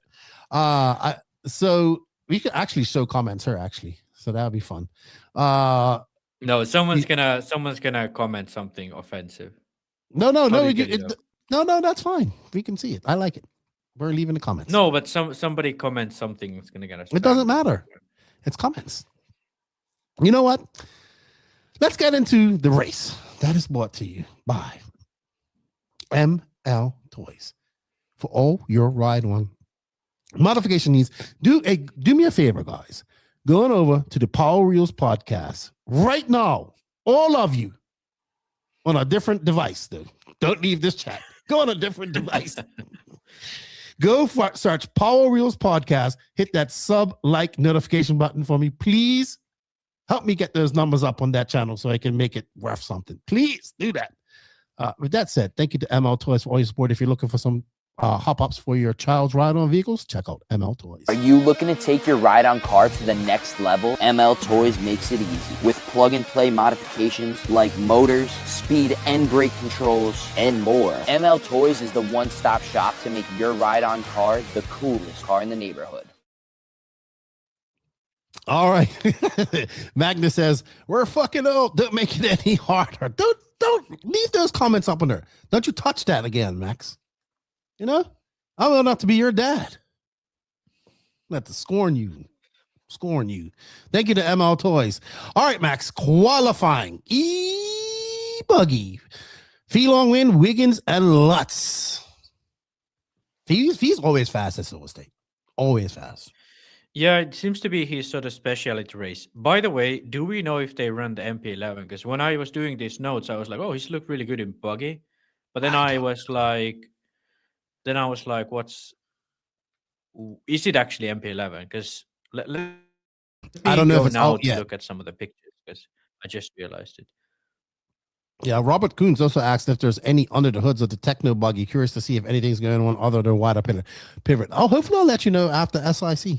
I haven't really looked at it myself. Just When the wider is pivot. SIC? 3 weeks from now, I think. 2 weeks, 3 Okay. weeks, 2 weeks. Not too long. No, last weekend of January. So 2 weeks from now. Yeah, then we're gonna see Phend as well. with Well, the we might. Matrix. All right, we might. So in e-buggy, we might go to TNR race. Are you getting like JQ? You don't pay attention. The TNR race is the same weekend under a roof. They're in that he's got a badass venue that he's had for the last couple of years, and it's been and people are going to that. A lot of people are going to that because Silverstate messed everything up. I said this in the beginning. People, get the fucking shit together. What the hell? But Okay. Silverstate messed it up. This is ridiculous. Silverstate messed everything up. I'm telling you. That's what it jammed everything up. It won't work its way out. Yeah, I actually think SIC. I think SIC should move to like third weekend of February. That way you have Silverstate, Maybe, but TNR, too late now. SIC next year, Max. Next freaking year. Jesus, man. Thank you, X Tech. Damn it. So Kevin Spanier said only three parts were on the e-buggy. Rear uprights and rear arms, Only I believe, 3 says parts? Matt Harrison. Yes. Oh, Yes. and the techno? No, on the just Lutz Rev Techno. They're talking about Lutz's Kyo show. Lutz. Lutz said you asked I about didn't the MP11 e-buggy.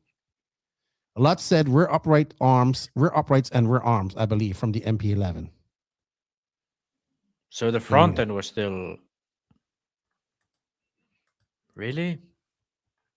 Look at you. You're going into save Okay. this for Max Tangents. I'm saving science- it. Okay, I'm saving it. Save the science mode for max tangents. You know, the science of RC racing setup brought to you by J Concepts. That's a trailer to that coming out. All right, let's get into e-buggy, Max. Thoughts on Pro e-buggy? I guess we might as well go right. I'm trying to bring up the incident because that's what everybody wants to talk about. Long, fast, very fast. Not surprised there. He's won e-Truggy here before. A very knocked on, very, very good race, which ended up with a big split of the internet at the end between these guys. Early out. I didn't expect all these fireworks so early, you know? But this is where Long basically in our poll, if you can go see there, actually, I'll bring up the results of our poll. But yes, let's get onto the incident because 45% of the people that voted on her say it's a racing incident. 24% so far say it's a hack by Fee, and 30% say it's just hard elbows out racing. So I'm going to bring up that race, and you watched it, right? Because did you bring up you was talking about it in our group chat. Yeah. Yeah, I don't have the video now, but I have the video. Yeah, if you can show the whole last lap, because I think it was. I think it was silly how it was handled online, because to me we went into the last lap with Lutz in the lead. Lutz crashed on his own, okay, and had nobody taken anybody out, the final result would have been Fuller, Mayfield, and Fee. That would have been the top three, you know? That would have been it. But Mayfield decided he doesn't want to finish second, as you should going into the last lap. You should try to make a move. So he chose to give an absolute T-bone to Fuller, punting him out of the whole fucking track. And took the lead. Okay, seems good. Mayfield in the lead and Fee in the second. Okay, kind of a dirty move. Well, karma. Fee comes in. Sure, you can say Mayfield closed the line, and you can say that there was space going into the corner, but Mayfield, rotated the car very hard to block the line on the inside. Yeah, yes, you should. You should block the inside. And when someone blocks the inside, then you break. That's how it is, Well, what Fee did was he went in hard and hoped that Mayfield would go out on the exit because he closed in on the entry.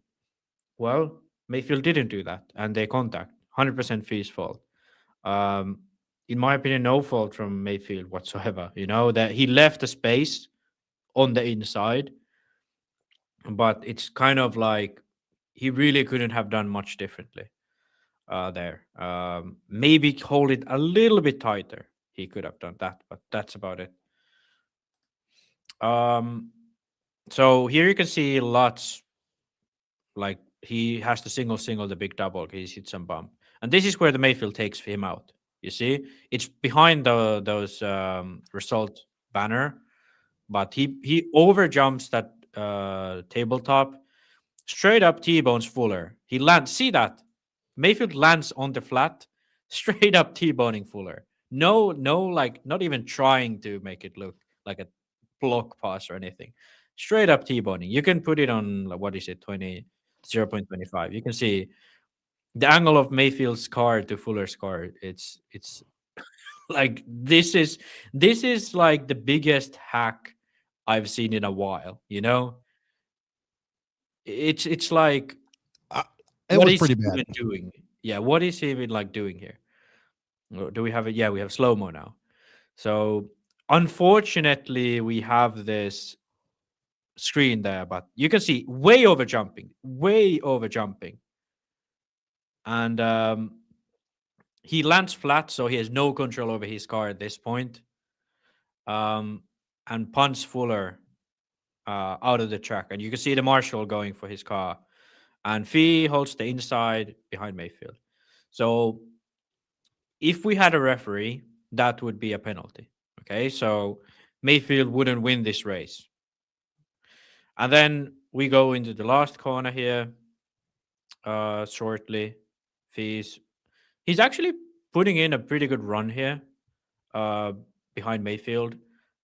Mayfield covering the inside. He's looking to shoot to the inside.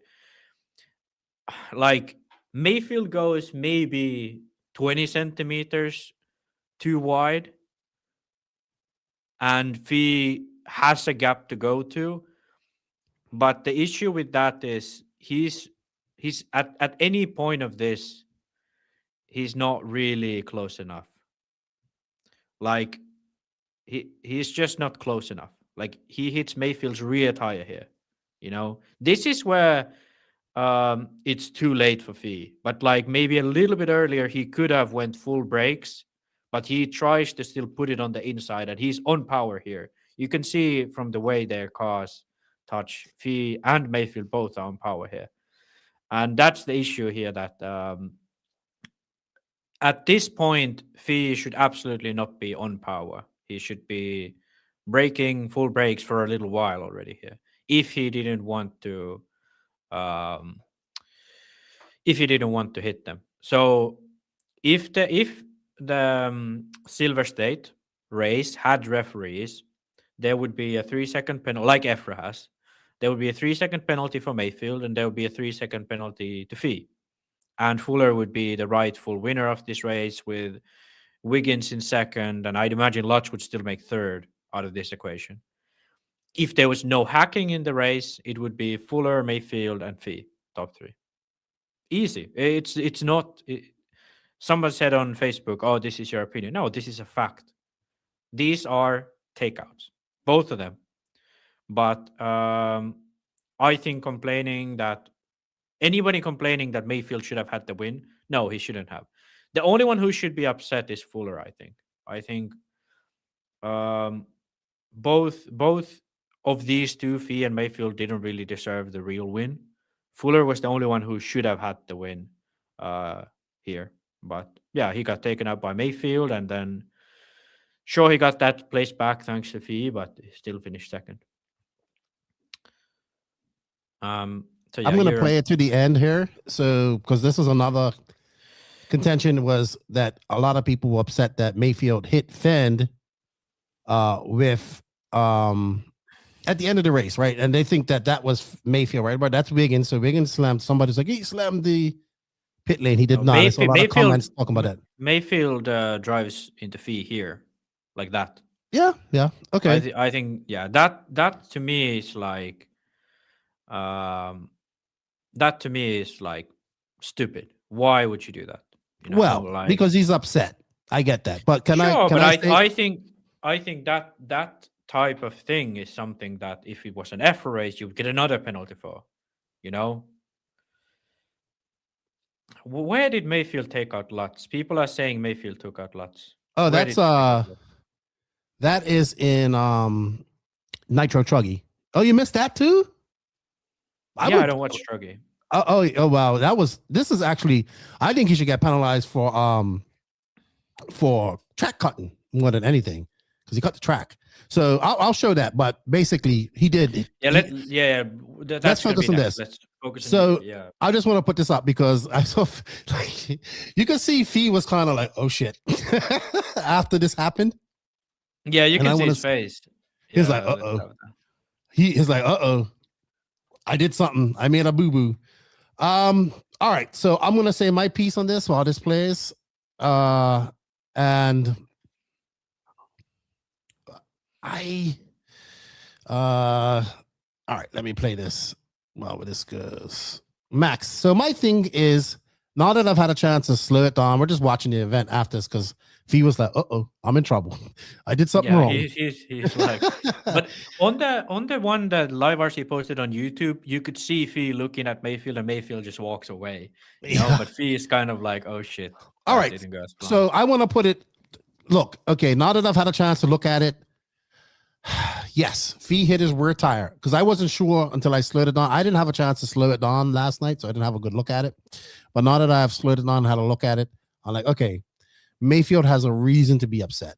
I think that if they would have just tapped and Mayfield wouldn't have gunned it and got stuck under the pipe, it would have been a different story, right? But I think Seth says, good job. No, I'm glad he probably doesn't know what happened, but I think Mayfield really would have gotten stuck on the pipe either way because he was on power going out the corner. Ron is probably saying, "Don't worry about it. That's racing." Yeah, I'm sure saying, "I didn't mean it." So, ads. I'm sorry, everybody. Ads. I don't have YouTube Premium. I say that I'm not defending Mayfield or anything her in the end, and I will say this: now that I've slid on, it looks bad. When I saw it first time, I was like, it's nowhere near as bad as I thought what he did in what did Fee when Fee bumped Rivkin and Kev at the Nationals. Yeah. That was to me, that was a lot worse. But he didn't stop, right? And then I think he does the right thing by not stopping this time and leaves it in the hands of the referees and the race director. Referees? Well, the race director. I don't know if the race director went back and looked at that. Anyway, when was the last time in America? Sorry, race director. So when have they given penalties? Never. Can I finish? We know this. We've talked about this for a long time. They give penalties. Just don't have referees. Hoofton, YouTube Premium is so nice. I can't get it. I wish I could. It's Mark Santa Yeah. Let's talk about YouTube algorithm. Why Asia Rock? It's not. You know what it is? It's lose weight with Tai Chi. I don't know why I have a US VPN one too, so I don't know why it keeps coming up on that. Maybe telling me I need to lose some weight. People like that say it's 100% hack. That it's. Here's my opinion. I think Fee has to go for that. He has to. Yeah, of course. He has to go for that. He has to say that's pretty much the second to last corner, third last corner. He saw opening. I saw what he was looking for. It wasn't there, but by the time he committed, it was too late. And Mayfield opened up the door slightly. Now, what happened after that was like, okay, yeah, I get it. Mayfield under that pipe, and then he hits Fee after it, right? I know a lot of people were pissed off about that. He's a kid, and that's bad sportsmanship. Listen, in motorsports, how many people hit each other with cars in NASCAR? How many people hit each other with bikes or let bikes go in each other and stuff like that? This happens in motorsports, right? That little tap at the end of that little tap on Fee was Mayfield saying, hey, I know what you just done, young blood. That's not how we race. No. I guarantee you, Mayfield has been in that same exact position, but on the other side many times in his position as a racer, right? Well, two corners before he was. No. What I mean, he's been Fee. He's been Fee on that side of that conversation. Now, people who are complaining he's a kid, yes, Fee is 14 years old or 15. I agree with you. But guess what? Fee is racing against adults in a sport at that level where paychecks count for him and for Ryan Mayfield. I don't know how much that paycheck was, but Silverstate's a big race.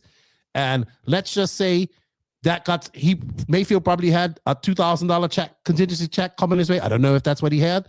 And then when he came second, that probably got cut in half. And Fee got $2,000 instead. So he has a reason to be upset. Is it good sportsmanship? No. Is it showing frustration? The minimum amount of frustration without doing something physically to somebody? Yes. We want these guys to be emotional. We want them to show emotions. Don't be upset when they do. That was not the most extreme emotional thing I've ever seen. Trust me.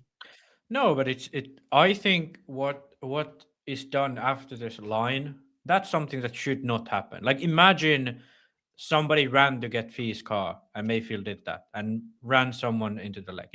That's why you don't do it, because one of the times someone's going to get hurt. I agree with you. You shouldn't drive a fucking 3,000-pound car into another car on purpose either, but people do it, right? Yeah, and then it should be heavily penalized and advised against. And that's why people like us just call it out when it happens. It's not emotional until someone throws a helmet at you. I'm just saying, obviously Mayfield can't go and say, fuck you, Fee, because he's 14 years old, right? He can't go do Yes, that. he can. Why? I think going to Fee and saying fuck you dude would be better than him driving the car into Fee. I think driving the car into Fee is the fuck you. I know what you did. Yeah, but I think it would be better if he just said fuck you, dude, on the next to him on the driver's stand. Then people would have been mad from fucking off a little kid. Yeah, then I would say that, well, it's better than hitting him with his car, If the track was fastened down properly, Mayfield wouldn't get stuck on it, then the race would have carried on. So here's a fun fact. They are not allowed to use nails at Silverstate because one time they did, and one was found. They can't leave anything because $1 million horses have to go trot around on that stuff. So they are not allowed to use nails. And they went over a metal detector and all that stuff. So that has been known at Silverstate for many years. Yeah, that's an issue with that. But I'm saying, listen. Listen. If Fee did this to Cavallari and Fee did this to Rivkin, nobody kicked shit. Nobody was pissed off. The only person who fucking said something about it was me and us on this podcast because he did it, right? Nobody cared. Because this is Mayfield, everybody's pissed off. But Mayfield's been on the other side of the shoe. He's been on the other side of the line and being the one that's done this to people and coming up through the years. And I guarantee you, back in the day, if Mayfield would have punted, Mayfield would have sent it just like Fee would have sent it, and that other guy would have fucked him off too. So, but you can't fuck off little kids nowadays, Max. But you can't just top them with your car. I think that was people got upset at it. No. I understand. I'm not saying it's good sportsmanship and it should be the regular thing, but that's the minimum. I would much prefer that than him getting in Fee's face and pointing in his face and because that is wrong. That would have been wrong for me as a young kid. Because then if somebody would have done that to my son, right, I would have been up there. Because this is different. He can't defend himself at a 14-year-old kid. But out there with that car, he hit him. No, but and that was that was the safe for me. That I'm not spinning this. Fee knew he was wrong what he did, right? That's why he was like, "Oh man, I didn't mean to do it." He got away with it. He had to do it. Congratulations. I'm not mad at him for doing it at all. Right? I would have 99% of us in this chat would have done the same thing. If that had been me and you racing for that fun, I'd have done the same thing to you. Right? Driven your car into my car? I would have tried to make the pass, right? Oh, no, you mean the pass? Yeah, the pass. But I would have tried to after the line. Like the pass, I think the pass is he tried it. It was a takeout. It didn't end well. Sure, Mayfield got the short end of the stick because he should have carried on in second or yeah. And here's the thing about it. I saw this Hoof man brings up a great Hoofton. I keep want to call him Hoof GP because I see Hoof and that's what I watch. So that's surprised. I didn't come up my algorithm. Mayfield I think in the moment Mayfield was upset. Then when he sat down and thought about it, he was like, all right, I would have done the same thing. Right? And then when he calmed down and interviewed, he's like, it's just look, dude, listen, here's my theory on this. Mayfield has been the top dog for how many years now in American RC racing in 8 scale? Many years, right? And we keep saying that these young guys have to step up and be like, they have to take the bull by the horns and they can't be like JQ says, don't be a fanboy, be a champion. Well, this is what Fee's doing. Like, this is what to expect. Mayfield goes out on that track, and out of everybody on that track right now in an American race, Mayfield has the biggest bullseye on his back because that's where all these guys are gunning for, right? That's the guy you got to beat on a consistent. Him and Phend is the two guys you got to beat on a consistent basis, right? And these guys want to beat him. So they're going to go for this type of stuff because they're hungry. They're younger. They're more hungry for this type of stuff. I'm not saying it's right. And that karma's going to come around. That's going to happen to Fee at some point when he gets older and he's going to realize and all that type of stuff. Right. But what I think was the reaction online was 10 times more worse than the actual reaction because fuck, like 2 days later they were racing against each other in oval racing for a fun race and all that type of stuff, right? So these guys are definitely racing for money, and they has to be upset. And but Mayfield has to understand that bullseye is on his back. He is the number one. Like, he's making the most money out of these guys. He's probably the most popular guy, right? You know, he's fucking the guy who can come to the track, drink Coors, go fucking kick ass and have fun, you know, having fun at these races and still kick ass. But he's still got a bullseye on his back, and these young guys are gunning for him. And it's gonna be more things like this, right? Because they're gunning, they know they have to go. And you know what? 15 years ago, Mayfield would do the same thing, in my opinion. He would still do it. I don't think like I think this is a very, like, I don't think there needs to be any theory. It's basically just, this is the racing culture in America. That's it. Like, it's like you try to race as cleanly as possible, but if you hit someone, there's no repercussions. So it promotes this culture of going for the pass, even if it's like tight. And so to me, it's no more than, like, it doesn't matter if it was anyone in front of Fee, he would have done the same thing. Same way as it doesn't matter that he was Fuller in front of Mayfield before that concrete section.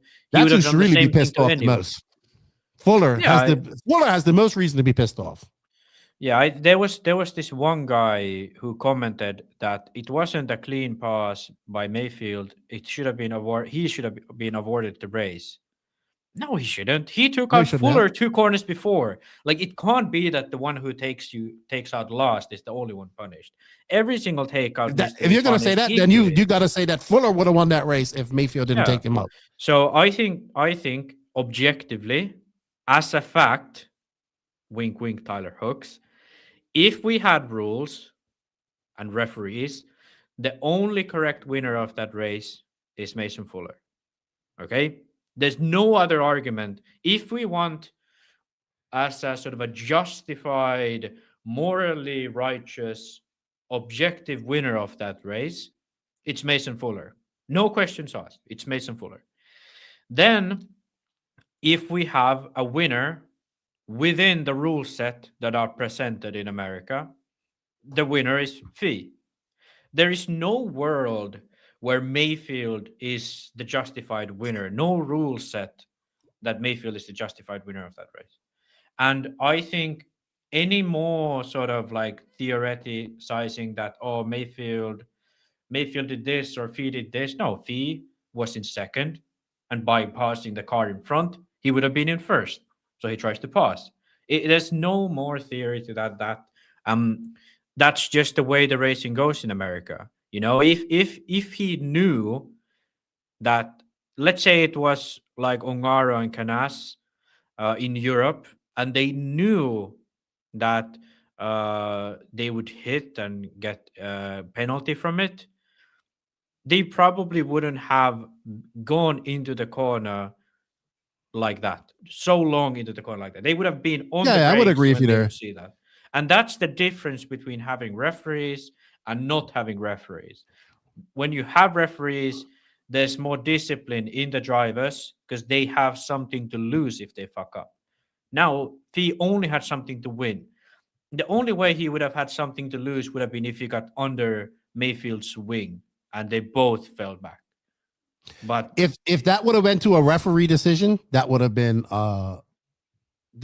would have been, well, if this would have went to a referee decision, Mason Fuller would have, I don't think somebody else would have won, because Mason Fuller would have had to wait to get back on, and Fee would have probably got crossed and had a big gap on him anyway, right? If we want to talk about rules. And I see some people in the comments that are talking, right? And I want to explain some things to you, because a lot of people get on race directors, and you got to understand that RDs at big races in America and race directors in Europe are two different things. The RD at a race in America has to do everything. In Europe, they actually have other people that look and watch and call the races. Sorry, not call the races. Yes. Yeah. Call penalties. Mm-hmm. You heard me talk about the guy Stetson, even though I think he can be a little bit overbearing. I still think he's good at what he does, right? And those are the guys that actually manage the race, right? They'll tell people they're too close and all that stuff, but that takes having somebody there, paying them to be there all day and doing it. And then the race director is the one managing the race. But a race director in America is dealing with everything. Parking, how to do this, how to run this, pipes come up, done this, do that. That's the difference. So you want them to take care of all of that, plus call every penalty out there. Well, they need to have referees. And we've been saying this for years, but what does that do? That costs money because you need 2 people.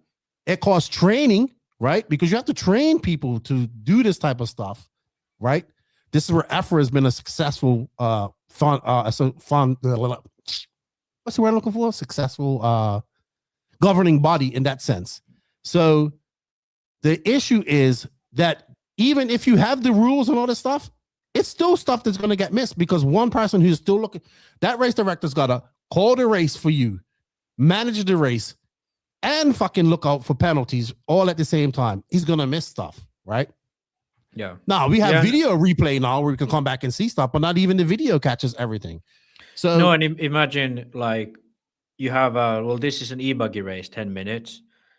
Every single takeout during that 10 minutes would have to be penalized, you know?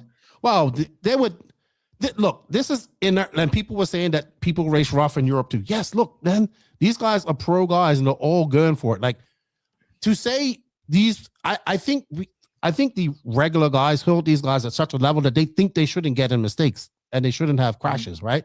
Well, these guys are human too, and they have somebody made a good point to me about it. It doesn't surprise them. These guys are so far ahead thinking on the track when they do crash, they're already 2 corners ahead in their brain, right? They're more surprised that they crashed at what they did the last time something happened that didn't work, right? So they tried to figure out what happened. Does that make sense? They in their mind, they're not crashing, but they're surprised when they crash and they're able to recoup. So these guys aren't perfect, right? Like they're good. We see Formula One drivers who are like the epitome of the best drivers in the world. They get into each other all the time, right? Yeah. So, and when you have open wheel racing like this, when 2 wheels clash, fucking things are gonna go ba-boom, and that's how it happens. So, and that's the problem, and that's the thing. To hire people to do this costs money, right? Because you got to have 2 people. These races aren't like quick European races where they're done at 6. No, you got to go from fucking 6 in the morning to 12 at night sometimes. So one person can't do that. So before everybody starts talking about refs and all this type of stuff, well, guess what? Refs are going to cost more than your entry fee too. So let's not complain about that. So, hey, we're going to have refs this year, but we got to bump up the entry fee by $15 to cover that. That's at the end of the day, that's what it comes down to, money. And unfortunately, in the USA, without a governing body that is, see, I'm saying this because a lot of people that are tuned in are from the USA, and I'm trying to just have them understand, because I've been to races in Europe, and you grew up in the European sense of racing, right? And there are Europeans in our chat. So there is a lot of rules and regulations there. But in America, it's Wild West, man. Because Raw has been like, I should say insignificant besides the Raw Nationals, right? Otherwise than that, nobody cares about anything else after that. And at a lot of these races, when you have all these entries, you're trying to run a program that goes smoothly, and you can't see everything. You cannot. So we need to hire more. I think the whole question of RD making calls, I think it's like, and yes, the but thing a RD is a would... different person in Europe than it is from America. That's what you don't understand. A RD in the USA. No, I understand. Yeah, that's what I was going to say. Okay, I'm sorry. Yeah, so I think it's a bit sort of silly to say that RD should make the call, especially because there's never been like an established thing. Like you would have to say before the race that, hey, we're going to have penalties, and these are going to be the penalties. But is there anywhere in the dirt rules or the race rules that what would the penalty be? Would the RD drop fee by 3 seconds? Would he drop fee behind Phend? What would even the drop be? All of this would have to be established beforehand to dish out a penalty. At the end of the day, if and it comes back to the question, if we're going to talk about takeouts in the last lap, who rightfully wins this race then at the end of the day? And that's why you just have to understand that's just how I tell everybody who comes to race in the USA for the first time, hey, this is elbows out. You better get used to it. And you better be ready. And that's just as simple as that. And you know what? Everybody who was crying and fucking wanted to about both sides, people crying about Mayfield running the car into Fee, and people running about Fee taking them out and all this type of stuff. These same people are the same people that want to fight people over fucking plaques at club races. So stop it. When you lose, because and then I saw some person, well, when people race for money, these guys are racing for money every time they hit the track. Every big race that these guys go to in the USA, they are racing. Racing in the US is a war. It's battle. It's just these guys are battling for money. Imagine you just like Mason Fuller's like, yeah, man, I got this in the bag. Just got to hurl off freaking Mayfield for a couple more corners, and I got $2,000 in the pocket. Boom! Shit, what happened there? Fuck, got taken out. Mayfield's in front. Next thing you know, Mayfield gets taken out by Fee, and Fee wins. So it all kind of evens out at the end of the day. Yeah, I think there's two ways to do it. One is no penalties. The other is penalties for everything. And anything in between is shitty. It's unfair. So I think when everybody goes into this race knowing that there will not be a penalty for a takeout unless it's like incredibly deliberate. If it's like you run into someone full speed, crash them out of the track, that's the only time I've ever seen anybody get a penalty. But I remember like DNC back in the day, like Mayfield ran into, there was like a bank turn at DNC in e-buggy, and Mayfield ran into Testman, like straight up T-bone, like full speed. And then I don't know if he took the win or if he crashed himself, but like, yeah, this has been a feature of American racing for so long. And every single one of these guys knows it.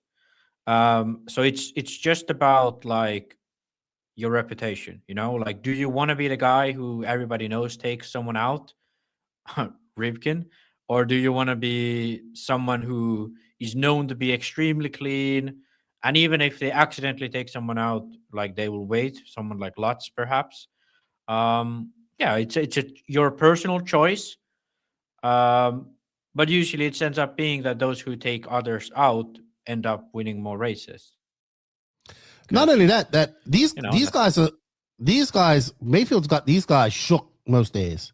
Like, yeah, these guys, like, they don't fuck around with Mayfield. Like, people are scared of him, right? These guys. But this is like Fee and Fuller. These guys ain't scared of him, right? And for the passing of the guard to happen, this type of stuff is gonna happen. Dude, your RC dad's in her. Bartholomew.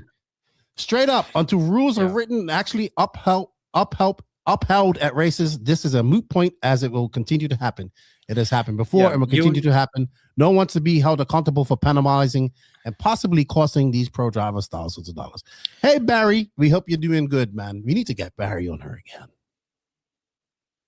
Your dad, your RC dad. I didn't say this. This does not represent my views. Oh my goodness. But this is just how it is. Every person that I know that's kind of come from maybe a different type of racing, I'm like, hey dude, here in the States, elbows out. Yeah, and I like a little hard racing, so I'm fine with it. I'm not now. If that happened to me at my press to be a pro e-truggyist, yes, I would be feeling like Mayfield, but I wouldn't care. But it was fun. Fee has to reach out and take it, right? You can't. That's not gonna be given to you. Mayfield's gonna have more of this coming at him. All right. Anyway, it ended up being Fee, Wiggins, Lutz. Good run for Kyosho. Good second place for. I'm sorry, that was qualifying. The final ended up being Fee, Fuller got some redemption. He came back to second, and Wiggins, even after smashing So Wiggins taught Mayfield the. Do you see how Wiggins jumped over that part right there and smashed into Yeah. the? By pit the lane? way, please race organizers, track builders, never have the loop after a 90-degree corner. Always have the loop on a straightaway or then on a very, curved corner. Never after a 90-degree, never at the middle of a 180 corner or even like straight after a 180 corner. Please, I beg you, race organizers, do not do this. It's silly. I want to go through the running order. It was Pheelong, Mason Fuller, Jared Wiggins, Ryan Mayfield, Ryan Lutz. I think that's good. Seth Van Dalen in 6, Spencer Rifkin 7. Probably his worst. I think that's his worst finish of the weekend. Brandon Rose 9th. That's his best finish, I think, of the weekend. Lee Setzer, Tyler Fenster. You were surprised by him. I wasn't too much. Jermaine Robinson, another young guy coming up. He's putting a lot of work. Yep. So well done to him. Camden Lime, who's been driving very well. He will run better than a 13. He's better than a 13. He started on 7th. Pecco in 14th. And Jonah Wilson, not having a good one, 15th in there. We are going to talk about Mayfield and Lutz when we get to the Truggy, which we're going to... we're not going to go... There was no real issues in Nitro Truggy. I just kind of want to go into it. In Nitro Truggy, in qualifying, we had Mayfield, Fuller, and Lutz. It was a very interesting race at the beginning because Pheelong was keeping Mayfield honest, and I thought Fee was going to beat him. But then that same tabletop where Fuller got taken out, I think Fee jumped it and landed and hit one of them sandbags, and something went. And so, and then, dude, it's going to be hard. Like Mayfield, with that Techno Truggy, he's just dialed. And this type of surface, very hard to beat him in that Techno truck. The only thing that was somewhat interesting was that he was the only fast Techno, like fast. Yeah, sure, Wiggins got a 5th, but like usually Stephen Allen was 3rd. Oh, sorry, wrong. Oh, sorry. No, hold on. That Pro Nitro Buggy out there. My mistake. Your fault. Yeah, exactly. Wiggins in 5th and Van Dalen all the way down 9th. So usually it's a Techno 1, 2, 3, sometimes even top 5. But yeah, I think even in practice, when you looked at Mayfield's Truggy, someone commented, "Oh, you can just give Mayfield the win already." It's pretty like certain that Mayfield's gonna win Truggy pretty much every race now. He's really gelling with that machine. I think he's like that. He has a driving style of like incredibly precise and like aggressive where he needs to be, but at the same time, on tracks like this where it's bumpy, he allows the car to move a lot. He doesn't if the car doesn't want to turn and there's a bump, he just lets it go wide and powers out. So I don't know. It's a very very well functioning style for Truggy, especially. So not surprised to see him win. I do think Fuller ran a good race looking at the lap times. I didn't watch the race myself. I have to admit that. And Lutz, I got to give him 2 podiums. Almost a podium in e-buggy as well. Good job for him in 3rd. And then Rivkin in 4th with Wiggins in 5th. And then Lime. I think Lime is sort of apart from Lutz, the other one who had a really good Truggy, in my opinion. Finished in 6th. That's a good result for him. Lime had a very good end to 2025 too. We don't put him into a lot of these conversations, but he's still a young racer and he's doing well. So it's going to be interesting to see what 2026 does for him as well. I would say 2nd he definitely a very strong number 2 in the S-Works camp in S-Works USA with Fuller out front. Yeah. So Adam Drake, once again, he's doing good. Always makes these Truggy mains. It seems like Jermaine Robinson, once again, great result. Jermaine and his dad have been racing a lot. Like they come over to the race time events. They race a lot And there's another young guy that we have to give some props and flowers to because he's also going to school now too. So Seth Van Dalen, 9th. Seth was another one that was fast too, but just couldn't put it together. Was Cavallari driving Techno truck or Mayako e-Truggy buggy? I just assume Techno, but I don't know. I don't know either. 10th, Heckert, Feelong after that mistake. Jonah Wilson, not another very good man. Jimmy Fishback, the 4th. And 14th, he ended at 16 minutes. And Brandon Rose out early. This was a very bad so far. Very bad Silverstate for Brandon Rose. He didn't even make the pro main, come to think of it. All right. I want to talk about e-Truggy because e-Truggy had a takeout on it and it got people good. It was a very good race. And before we get into e-Truggy, I want to say thank you to Beach RC for all their support. Thank you to Brent and everybody over there at Beach RC. Check them out. We have an affiliate link in the written description of this podcast. BeachRC.com, the racer's one-stop online hobby shop. Choose from all the popular brands and variety in stock with super fast shipping and great customer service. BeachRC.com still has the local hobby shop feel with all the benefits of the internet. BeachRC.com is the exclusive distributor for Ultimate Racing, S-Works, Pro Circuit Racing tires, Nitro Lux fuels, and Assault RC performance products. So fill up your cart and check out at BeachRC.com today.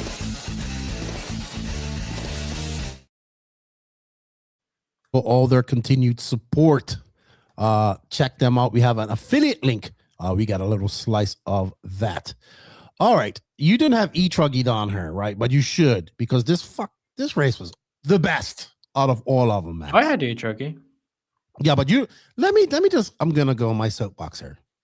e-Truggy is the best handling, most fun form of radio controlled off-road car racing there is for 10 minutes. It's basically just running a basher. Oh, Axel says him and Pecco were driving the Lambo Firo. So they were driving the Pecco missed his here's something you want to say. You know why Pecco missed the start of his pro Truggy man? And we're gonna give him some shit about this. Because Pecco decided he wanted Chipotle. And went and bought Chipotle. All this food there in right there in his hotel, and he went outside the hotel and bought Chipotle and missed the first 5 minutes of his race. And while he was racing the race, Greg ate his Chipotle because Greg was messaging me. Anyway, e-Truggy was awesome. So I told you about. I'm trying to find it. I don't know if there's live. Let me see. Live RC might have it up here on their videos. I should have probably. I didn't have time to prep because I had to rush and go pick up my son from school because he was sick. But yes, the e-Truggy was a bash from the very beginning. Like it was awesome. Like it was definitely elbows out. But the last lap that everybody was talking about is coming up here, and oof, it was something else. And you haven't seen this, right, Max? No, I did. I don't Okay. watch Truggy. I don't watch Truggy. You are missing out. If you drove e-Truggy, you would be like, I know everything. What you're talking about? No, I've driven what's it called? Arma. What is it called? No. An e-Truggy. All right, so That's here an we are. e-Truggy. Here we are. No, a proper e-Truggy. Here we are in the last few seconds of the e-Truggy race. The track was really blowing out. There you see Ryan Lutz in front, and there's Mayfield right there behind him, and that's Rivkin right there. See, Rivkin was in the mix. He was in the what is it? The dog catcher seat. All right. So did you see that? That happened so quick, right? You didn't see that. You missed it. That was the last lap. I missed it too. No. So he still they got by one more for one more apparently. So I'm gonna slow it down. Oh, then it's a takeout. It is a takeout. Yeah, I thought it was the last. I thought it was the last lap. If it's the last lap, that's the line. I think it's all right. They got it on for another one. That's why I was confused. Hold on. See, Lutz goes over there, and Mayfield, dude, like he just barely barely touches his tire. I love the guy cheering there. Man, I wish this wasn't her. On the replay that they did, they might have a replay. Hold on, let's see. They might have done the replay at the end of this.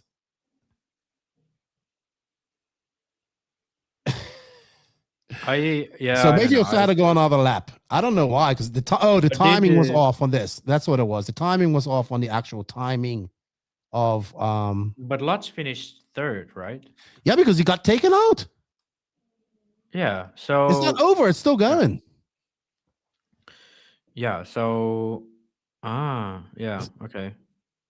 So there's Rivkin and there's Lutz. So what happened was when Mayfield jumped over him. He jumped over him and he landed almost he almost pulled it off. If he had half a centimeter more, he would have pulled it off. But he landed and I don't even know how Lutz flipped, but he just barely touched his front wheels. Barely. One of his wheels touched his front wheel. And it was a takeout. And it was also a track cut too. So well, I'm not worried about the track cut, but the takeout is if it was the last lap, because the line is located there, I think it's fine. But because it's not the last lap, then it's not fine. Maybe a bit.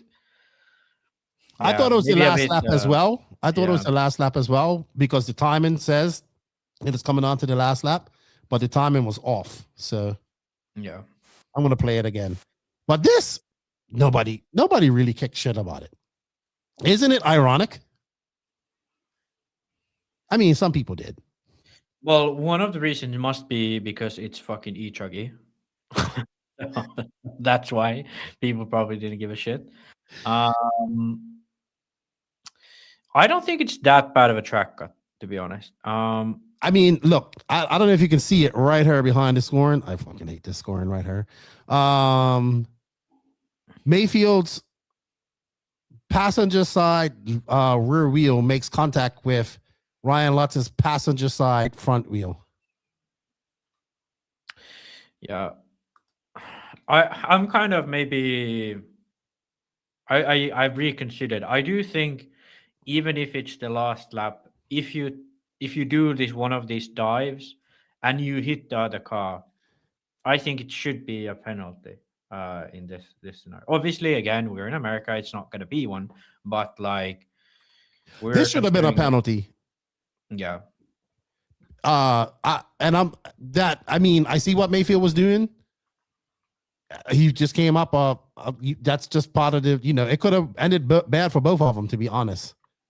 But yeah. If that would have, someone said clean pass. No, it was not. The YouTube chat was going crazy the entire. Dude, the YouTube chat is its own fucking organism altogether, dude. Yeah, it's a whole different thing. Okay, so Tim Hippenstill. So they were told it was the last lap and it wasn't. So Mayfield went for it. That's why, like Max said, you don't put the loop after turn like that, especially a jump going to the turn. Track cut for sure.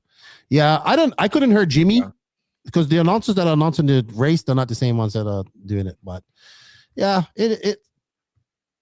I think the takeout on Mason Fuller was the worst of all these, to be honest. That's my thoughts on this. Yeah, that's a fucking straight up T-bone, It's and to me, the craziest part is nobody's talking about the Mayfield to Fuller takeout. Fuller had that race in the bag. Mayfield just straight up T-boned the guy. Yeah. All right. Yeah. E-Truggy was awesome. I don't care what you say. Should have watched it. And Mayfield almost had it. And Lutz, being... I think if the roles would have been reversed, it would have been a different thing. But Mayfield would have jumped off the end of the straight after that one if it was the roles reversed. Oh, hey, pressure, dude. Pressure. Yeah. You gotta win. You gotta win. You gotta win. You gotta earn that big paycheck, man. All right, let's get into Nitro Buggy because Max is fading. I can see he's fading. He's fading. No, it's just Truggy. Truggy, it's slow, it's old. It makes me slow and old too. Dude, e-Truggy is too. You know what? Okay. Any thoughts on the broadcast? Bad angles, pending away from active battles. I will talk about that because I have some little experience in that. So I'll do that.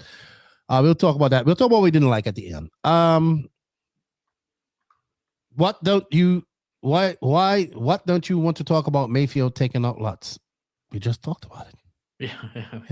I think this guy's way back. That's what it is. He's like way back in the Mayfield. What's up, Rochi? Mayfield said to Fuller, "Thank you for letting me use your brakes." All right. Let's get onto the glory that is Nitro Buggy. Nitro Buggy. Do I have a fun commercial to play here? Do I have a commercial? You know what? I don't, but I have this. We can just go into it. All right, let's play this first.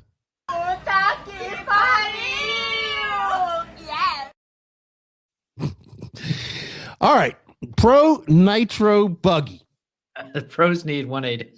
Yeah, exactly. I think in America, all racing should be just conducted with a 1/8 off-road short course truck.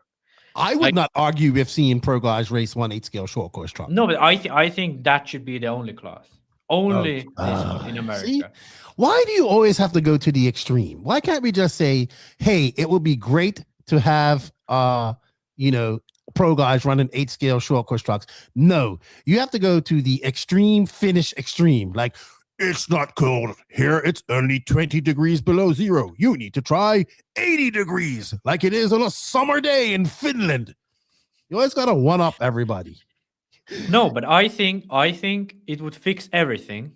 We could have infinite takeouts, and then we could, instead of having this sort of, oh, he got stuck on a pipe, blah blah blah, it would just be like, bam bam bam all the time. And then you wouldn't have this, like, should he have waited? No, because you just keep on going. Nothing but drama. Grow up. Fuck. We didn't even make no drama. 50, I didn't even comment on anything to do with that race or the incident with Fee or anything. Nothing. I know what I do when people make comments like that. I go look at that profile and see if they're real people. All right, Nitro Buggy. All right, so I'm not gonna lie. I kind of thought this was gonna be, at first, going into this, I thought Mayfield was riding that high and pissed off, like, I'm gonna win this. And I thought he's gonna kind of walk away with it like he did last year. Was it last year that he won? No, sorry. I thought he's just gonna kind of walk away like he did at AMS, right? Because he's kind of in that mood, and he's had a good weekend. He's won e-Truggy, he's won Nitro Truggy, but he's had to take out with Fee. He's had the incident with Lutz. He's had a lot of the internet's going crazy, so it's a lot of swirling around, lots going on, and but man, when Fee took off, I was like, huh? No, hold on. Before we even start like that, I was worried because first, when they did the warm-ups, Fee and his dad was still tuning his engine. So they called for 2 minutes prior. Yes, I forgot all about that. They called for 2 minutes. And it looks like they didn't have the tune all the way right. But it was weird because in the beginning, they were fine. And then as they got in, I can't remember what minute mark it was in. I think it might have been the second or third pit stop. Because I think I can't remember exactly what pit stop it was because Mayfield was doing 9 minutes, right? And them guys were doing, I think they were doing 7.5, I think, if I remember correctly, or 8. I can't remember, but 9 was the magic number because it's 45 minutes. And that's where you can lose a pit stop, 4 instead of 5, if my math's correct. So, but these two were just faster than, by the time, like, Mayfield was, at the beginning, Mayfield kind of had that advantage in the beginning of the race. I would say like the first 10 minutes after the first pit stop. But if I remember correctly, by the time second pit stop, because I was late night, I was watching this. By the time that came around, Fee and Fuller had pulled away far enough where they kind of negated that whole 9-minute pit stop for Mayfield early out. Mm-hmm. And that's when I knew, all right, these guys are going to go for it. And then I think it might have been pit stop number 3, or I can't remember if it had to be pit stop number 3. Fuller, and they were like battling up. They were going back and forth.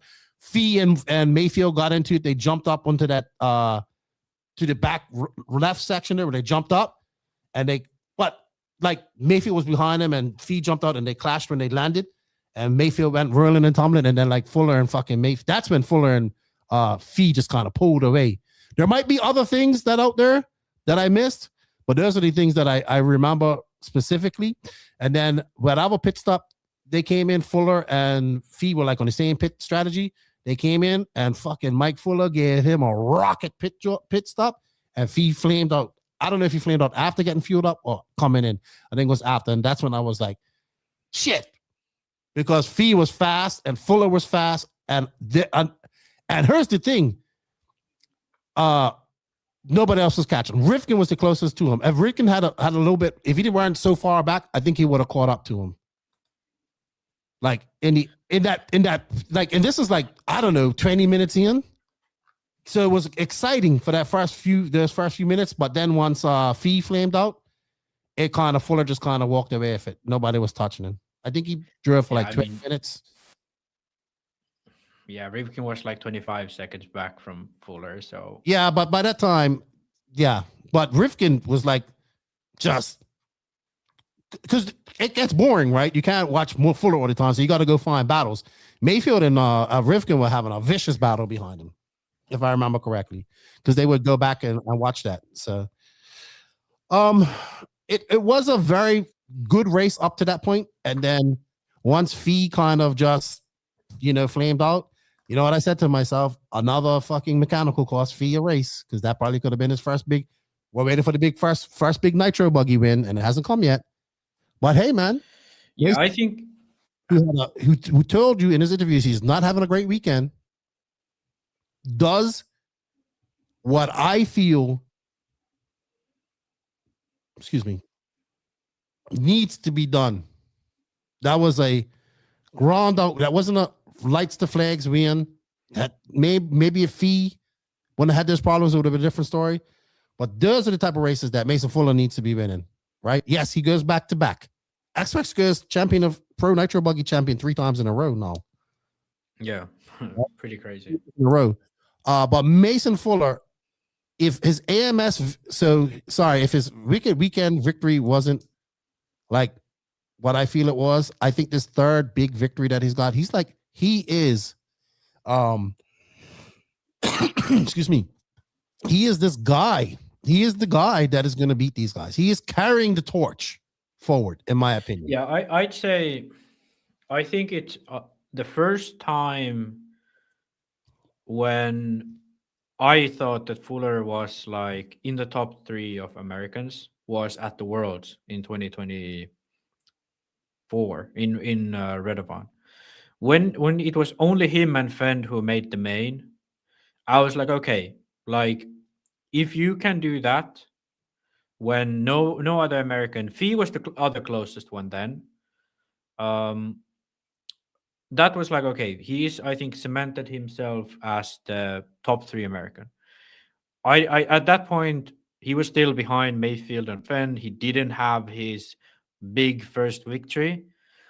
But if we go back to last year, yes, Phend won SIC. He won the TNR race. But then Mayfield went and won DNC.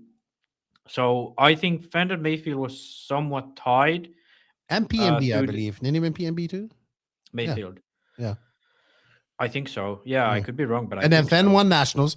Fuller was non-existent at Nationals. So he was like, what the fuck's going on? Yeah. And then he comes out and wins Wicked Weekend. Yeah. So I think Fuller was definitely not better than Phend or Mayfield last year. But he was much closer because he was the only one to take off wins from them. The year prior, it was Rose. It was Rose, Phend, Mayfield, and Europeans who won big American races. Last year, it was Fuller, Phend, and Mayfield who won big races. And at the end of the year, I think Mayfield solidified himself as the best American because he won the AMS with like dominating fashion. But this year could be different. Mayfield's on Matrix. Oh, sorry. Phend is on Matrix. That's going to hurt him for sure.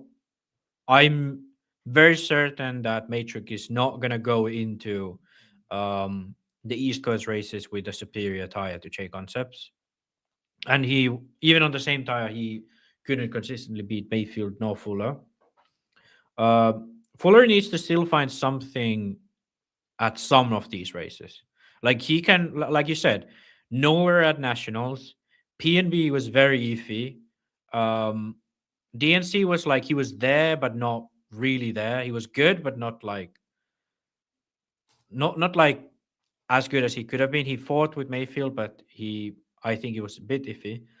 But Silverstate he proved like clean sweep. Wicked Weekend was good. I can't remember what happened at AMS with Fuller. And he didn't go to e-buggy Worlds. So that was a bit of a weird one for him. We say that, but Fuller finished third at Psycho Nitro Blast. He did? Let me see. I'm looking. But behind Van Dalen, right? Yeah, he's finished second. It was Mayfield, Fuller, Van Dalen. Okay, so then I was wrong. I stand corrected. So maybe I'm being too harsh on his last year. Maybe he. I think you're a little below. I think he arrived last year and walked. Yeah. I think he walked through the door, and now it's not like when you go to these races, we think when is Mason Fuller going to beat these guys? It's Fuller, Phend, and Mayfield. No, that's what I talk. That's yeah. But I think that my argument was kind of just like he showed signs of weakness last year. And that was nationals mostly, now that we actually went through the results. PNB was the only one I thought he wasn't good at. But then you said he was second, so clearly he was. Nationals was the only sign of weakness, I'd say, from Fuller last year. And then AMS Mayfield dominated, which, I think solidified himself as number one in America. But this year, with this start, with Fuller arguably being the one to win e-buggy, and also arguably being the one to, definitely being the one to win nitro buggy. I think it's a great start for him. The only thing I would like to say at this point is I think this solidifies Fee as one of the top guys. Because, Van Dalen is one of those guys who, on a good day, he might beat Mayfield. But he's not a guy when both have a decent day to beat Mayfield. When Mayfield doesn't have a good day and he has a good day, he can beat Mayfield. But Fee and Fuller have both proven that even when Mayfield has a good day, he can be faster than them. Fee is the only missing piece for Fee is consistency, and mostly like mechanical consistency, not necessarily driving consistency. So Weekend lost his win due to a flame out. Here, arguably lost the win due to a flame out. He needs to get his program in order. And I think he will be there to fight for big wins throughout this year. And I think he's already at that level. Whereas Fuller, it took longer. For Fuller, it was kind of like he had flashes of good performance, but then the consistently high performance where he could snatch a win never came until Silverstate last year. But I think Fee has had that now for, I'd say like since he joined Kyosho, I think he's had that. Like the nationals at HRCR, whatever that is called, that was already good from Fee.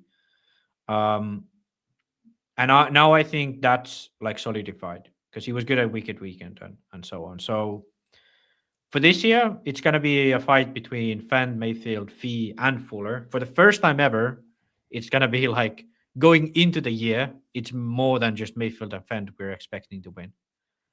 So I think it's good. It's good news for Americans, especially considering it's a World's year and it's a World's year in America as well.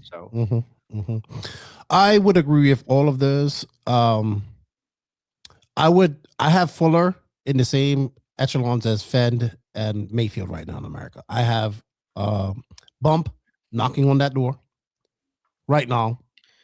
He's basically got a foot in the door, right? And I would say trying to pull it in. I would say Rifkin's not too far behind, but Rifkin's been in that top echelon before, mostly in 10 scale. But I have a theory about Rivkin. We'll talk about it in a minute. Okay. I think Rose is next in line, right? But Rose transition to AE has not been as good as his transition to S-Works, right? So I think I'm going to give him some more time this year, right? To see, right? Because he's putting in a lot of work. I actually watched a very good vlog from Brandon Rose. It was Day in the Life of a Racer. It was very good. I enjoyed it too.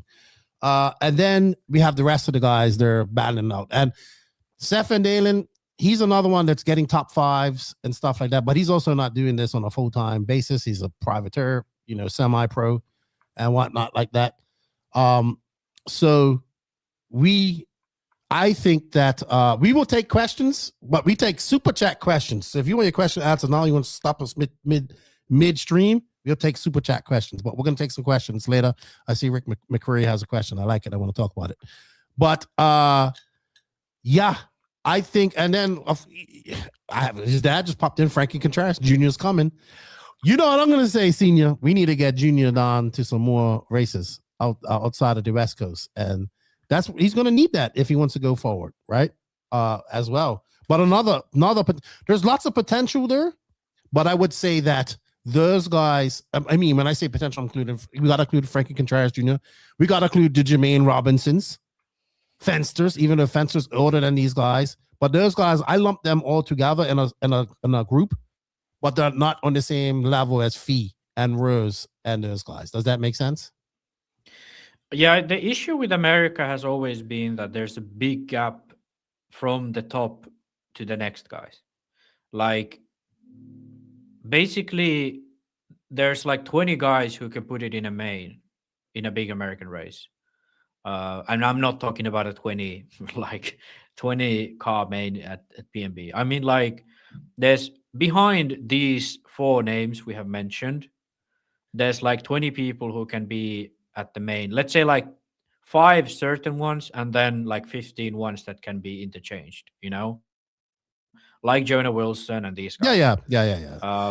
And then those you mentioned at the bottom. So I think the gap between the top and the rest of the field is much bigger in America than it is in Europe.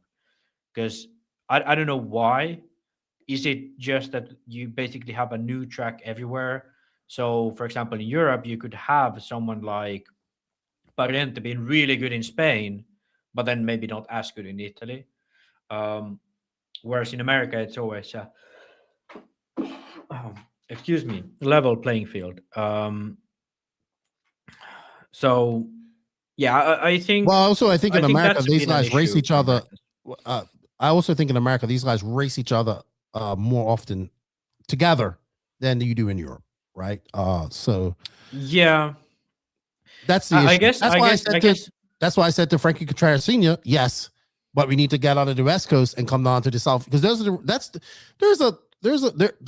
is a we talk about series, but there is a unofficial, unnamed series in American racing anyway. But it's just a series of races that these people go to, that racers go to, that are important. Yeah, I mean, there's 6 races that you kind of have to go to. Right.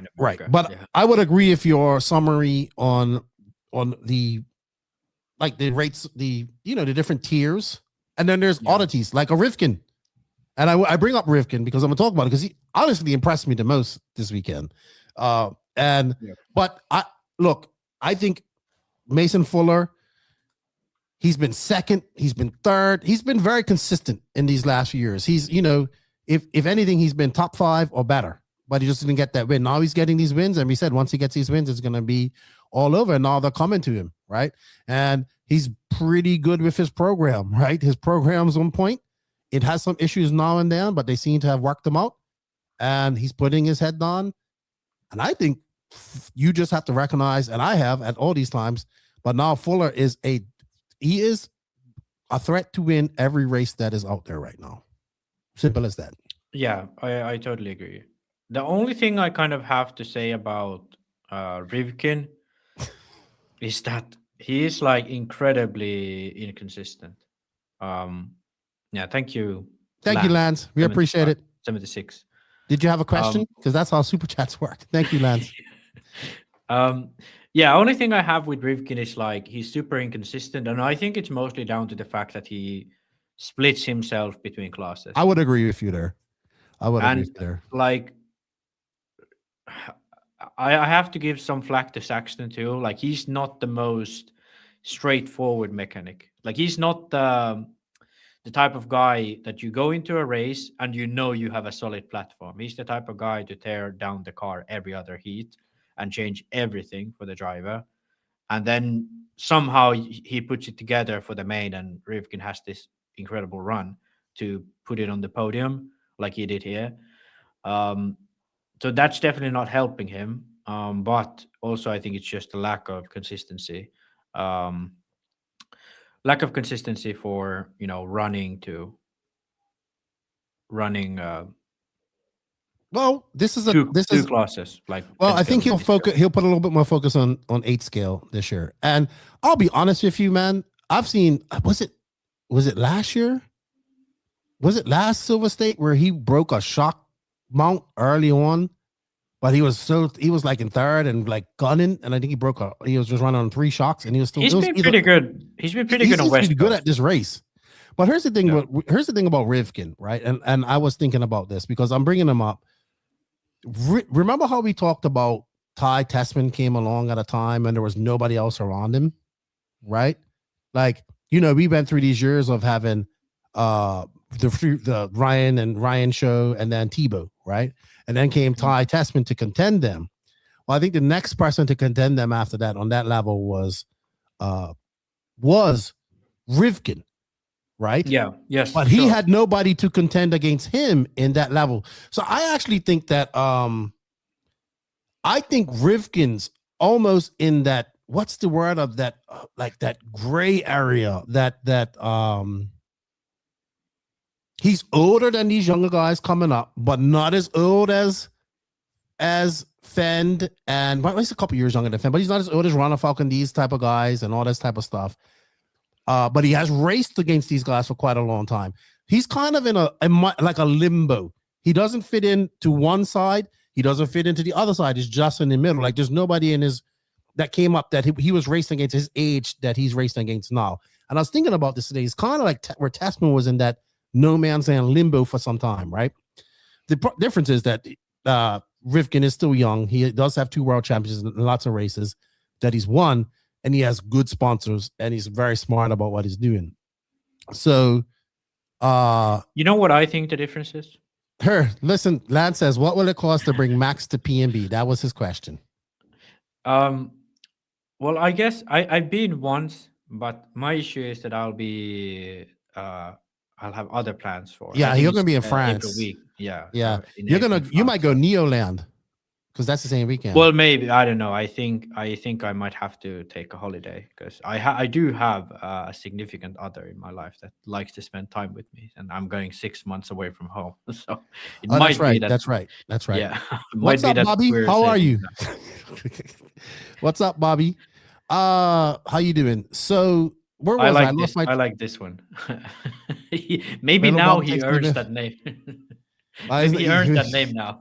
He's big bump now. He's big bump. But this is it was a little bump. Just it was a little bump. That's what it was. A little bump compared to what he did to Cav and freaking Rivkin at the Nationals, because that was a big bump. That was two big bumps. I completely lost my train of thought. Oh, Rivkin's in that no man's land type of sanctuary out there in the middle. But what we do have is that what I am excited about. We have the Mason Fuller, the Little Bump, Brandon Rose, and a few others that are coming up behind Rivkin, where we're gonna see 10 years from now, those 3 guys, if they still race, those 3 guys are gonna be battling against each other, and we'll be talking about, if I'm still alive, what new guys are gonna come up and take the torch from those old guys, just like we're talking about them now. That's what I foresee in the future if they stay with it. I had my point about Rivkin that I almost forgot, but yes, my point is that Rivkin came up in a time where 8 scale was maybe struggling a bit. So if you think about it, when Tessman came up, 100% 8 scale racer. He was not really in any way a 10 scale racer until he went pro. And obviously probably run some 10 scale during the winter in Canada. But Rivkin was a pure 10 scale racer, and he was racing, Thibaut, Mayfield, Cavalieri, Evans. He was racing some fast guys. Even Tessman was racing 10 scale at that time. Phend was there. So Rivkin was competing against these guys who were, by the way, at the top of the freaking world. Europeans were way behind the Americans in 10 scale at this time. Then when Thibaut moved to Techno in 2019, he ran 10 scale for that one reader race and then pretty much quit. Mayfield quit 10 scale pretty much after 2019 Worlds. Same thing happened for Cavalieri. So all of these top, Mayfield, Thibaut, Cavalieri, these guys went out of 10 scale altogether just to focus on 8 scale, only to focus on 8 scale. And then all of these other guys, Tessman slowly went away from the racing scene altogether and went less to 10 scale, or maybe he was mostly balanced, but it hurt his program. When you looked at Tessman compared to Mayfield, he was not doing that great those years before he ended up retiring, because I think he was cutting himself quite thin. So I think Rivkin's biggest issue was that 10 scale was slowly dying and losing interest. So all of his wins in 10 scale didn't really mean much to the RC audience, unless he was fully 10 scale in America. And then he was facing people like Champlin, who only does 10 scale, and Phend, who happened to go on this amazing run of talent. And, he had good cars in 10 scale and 8 scale at the time, or at least cars that suited him really well at 10 scale and 8 scale. And then all of the other 10 scale guys like Horn and I guess now Bata and some of these other fast 10 scale guys, they're only 10 scale. So he's basically the only guy alongside Phend who was doing both classes, but he was more focused on 10 scale than 8 scale. And then in 8 scale side, he was going against Mayfield and Thibaut and Fuller, and all of these other sort of Van Dalen, whole Techno team pretty much, that are only focused on 8 scale. So I think that's what we kind of don't see. Alongside Phend, he's the only guy who does both, if you think about it. Consistently does both at a high level. Mm-hmm. But what's different between Phend and Rivkin is that Rivkin is more focused on 10 scale, and Rivkin is more focused on... What did I say? Rivkin's more focused on 10 scale and Phend is more focused on 8 scale. If you look at his race program, at least in the past, when he was at TLR, I would say that would be the case. Maybe now with X-Ray, it's a bit different because he has been skipping a lot of these 8 scale races. Well, he has an added addition to the family now. So that. Well, sure. Maybe his race program altogether. I would say we also used to say the same thing about Phend. He was more 10 scale focused. Well, this track is a 10 scale S type of track. He's going to do well. And Phend transitioned from that. We thought of him as a only 10 scale driver to show that he can fucking race 8 scale too, right? Because there was times when Phend would be the fastest guy out there, but couldn't finish a race, right? We always say, he's got that 10 scale 5-minute mentality, but it's something he had to learn. And once he learned it, he was able to put things together. That's my thoughts on Phend. Yeah, but also when you think about Phend, he is not a world champion in 10 scale because he has not been when he was coming up through the ranks, first time I heard about him was in 8 scale. Really? He was like... Well, maybe you didn't pay attention to 10 scale that much. No, because in Europe, it wasn't a thing back then. I didn't pay attention to him until he started doing more 8 scale too. I knew he was there, but I always thought Phend as a 10 scale driver. Well, my first solid memories of Phend is from the 2000, I think it's 13. Yeah, 2013 Roar Nuts. Oh. Where he was fighting. No, that's 2014 Thornhill when he fell off the side of the. Well, that's one, but I remember a year before already. A year before, he was battling with Tessman until the very last corner, and I think he even won Truggy Nats that year. Where was Tessman it won that the other year? class, and Phend won the other. I can't remember where it was that year. I don't But the remember next the year- place. Well, but then Thornhill was the one where Phend dominated both classes, Buggy No, and no. Truggy. But And then he in the he fell main, off the side of the track. he fell off the side of the track. So I think that's a difference between why Phend is so successful in 8 scale, because he, at least in my memory, he has always been successful in 8 scale. Like, whereas Rivkin, yes, he has won Roar Nats twice, but they both come at the same track, at the very sort of smooth 10 scale track. I think it takes more consistent practice to be good at 10 scale. I don't know. It seems like the guys practice a lot more. I think maybe more convenient to practice as well. Go to the track. It's indoor. It's easier. If you go practice nitro or outdoor, you got to have a turn marshal. It's easier to practice 10 scale. But I would agree. I'm kind of vice versa, because I feel that, for many years we talked about Phend and the 5-minute mentality and 10 scale tracks. I think he has transitioned into an 8 scale driver, and because there's many times you wouldn't even consider him in the lineup to do well, right? But now, he had this quiet period. I think, like, with the old TLR, especially when Associated still had that shitty car, that's the time when he was actually doing pretty well with TLR. Okay. And then it was the time when they released the 8X. I think for a few years he went really quiet until the time he ran into the side of the pit wall at Silverstate. You remember that one? In, I think, 2018 that was. So I think between like 2016 to 2018, he went quiet or quieter.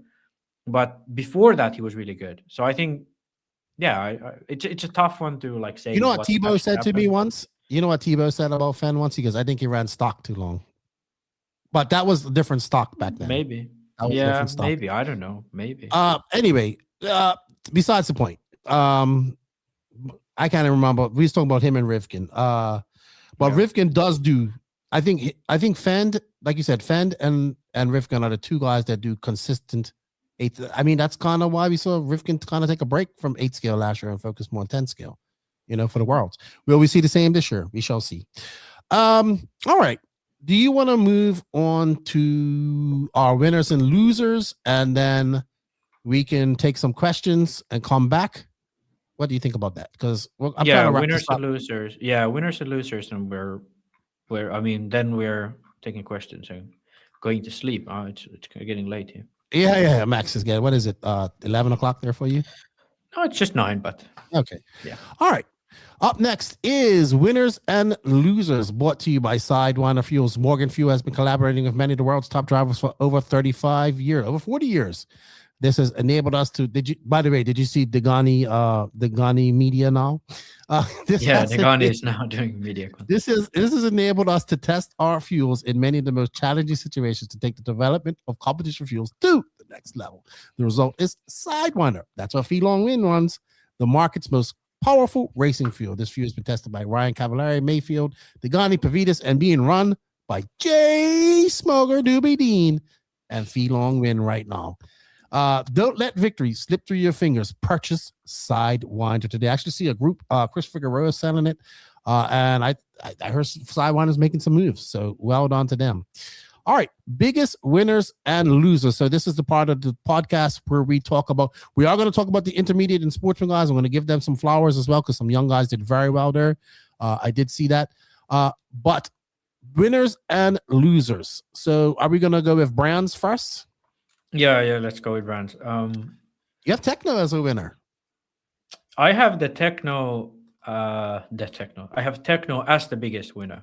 And you know why? Out of the brands. Why? Because they won 2 out of 4 classes. Sure, you can say e-Truggy doesn't count. But still, they won 2 out of the 4 classes. And they had a guy on the podium in every single class. Okay, yeah, I would agree with that. Okay, yeah, that makes sense. Kyosho, I would agree with you on second. They had Lutz was extremely fast all weekend. Unfortunately, couldn't put it together in the mains. Had some bad luck. I remember he crashed in that double by himself, and I was like, "What are you doing?" So I would say yes. And then they had 3 cars in the final with the veteran Renault Savoia. And by the way, And Renault Savoia also- finished 7th. I want to add. in nitro buggy. What the hell? So, Yeah. Who, if you would have told me Renault Savoia would have finished 7th at Silverstate this year, I would have been like, no way. But I would agree with Kyosho. S-Works 3rd. Yeah, I would say they are a winner. Well, no, not ranked, but they're just winners. S-Works, yes. Well, I kind of ranked them because I thought about which, but still, because I think if you think about it, S-Works got 3 podiums, 1 win. Kyosho got 3 podiums, 1 win, but with 2 drivers and more drivers in the main. So I think that's why Kyosho better than S-Works in this thing. And then Associated got 2 podiums. But I put Associated down as a medium. I would And have the to agree reason- with you there. Brandon And the Rose is my reason reason for why, that. yeah. So if you think about it, S-Works has 1 full-time paid pro, and he put it on the podium in every single class except e-Truggy, which doesn't count. So I think that's a success. You know, you pay one guy, he comes home with a win and a pair of seconds, you know? But Associated, you pay 2 guys, and the other one doesn't even make all the mains. It was not a very good weekend for Brant B. Rose. Yeah, Not so at all. I think if you look at the results, it pretty much looks like Rivkin did well, not so much AE, because of the other teammates. Like, sure, Jermaine did well, and Fencer, did well. he's AE. Yeah, they both did well, but at the same time, like, they were at the back of the main, which we have before said that it's not necessarily the toughest thing to do. The tough thing to do is to break into the top 7. Okay. This is the if we've ever talked with JQ, this would be called. Oh, yeah, the top 7 rule. I get it. Doesn't matter after 7. The waste of 7. after 7th is a waste. Unless of it's space. JQ. That's what. Unless it's JQ, then it matters. Then And then you have J Concepts as the winner because they don't. I don't think there's any other tire. I mean, there's TZO tires. Lots Raw made speed. it to the podium. Yeah, Lots is the only one non-J Concepts that had anything. Well, sure, Brno in 7th with Matrix, and then Lime with Promotion. Yeah, and then Quancharis was on TZO. But he was at the He bottom didn't make of the the main, right? Yeah, but I mean, we're just going through the numbers. Yeah. You know who I shouldn't say surprised me. I know I'm getting off tangent. Walker Spinrad, like he's not doing this full time, but this is Did he go walk. in the This is main? yeah. He finished 11th, 12th. In Nitro But Buggy?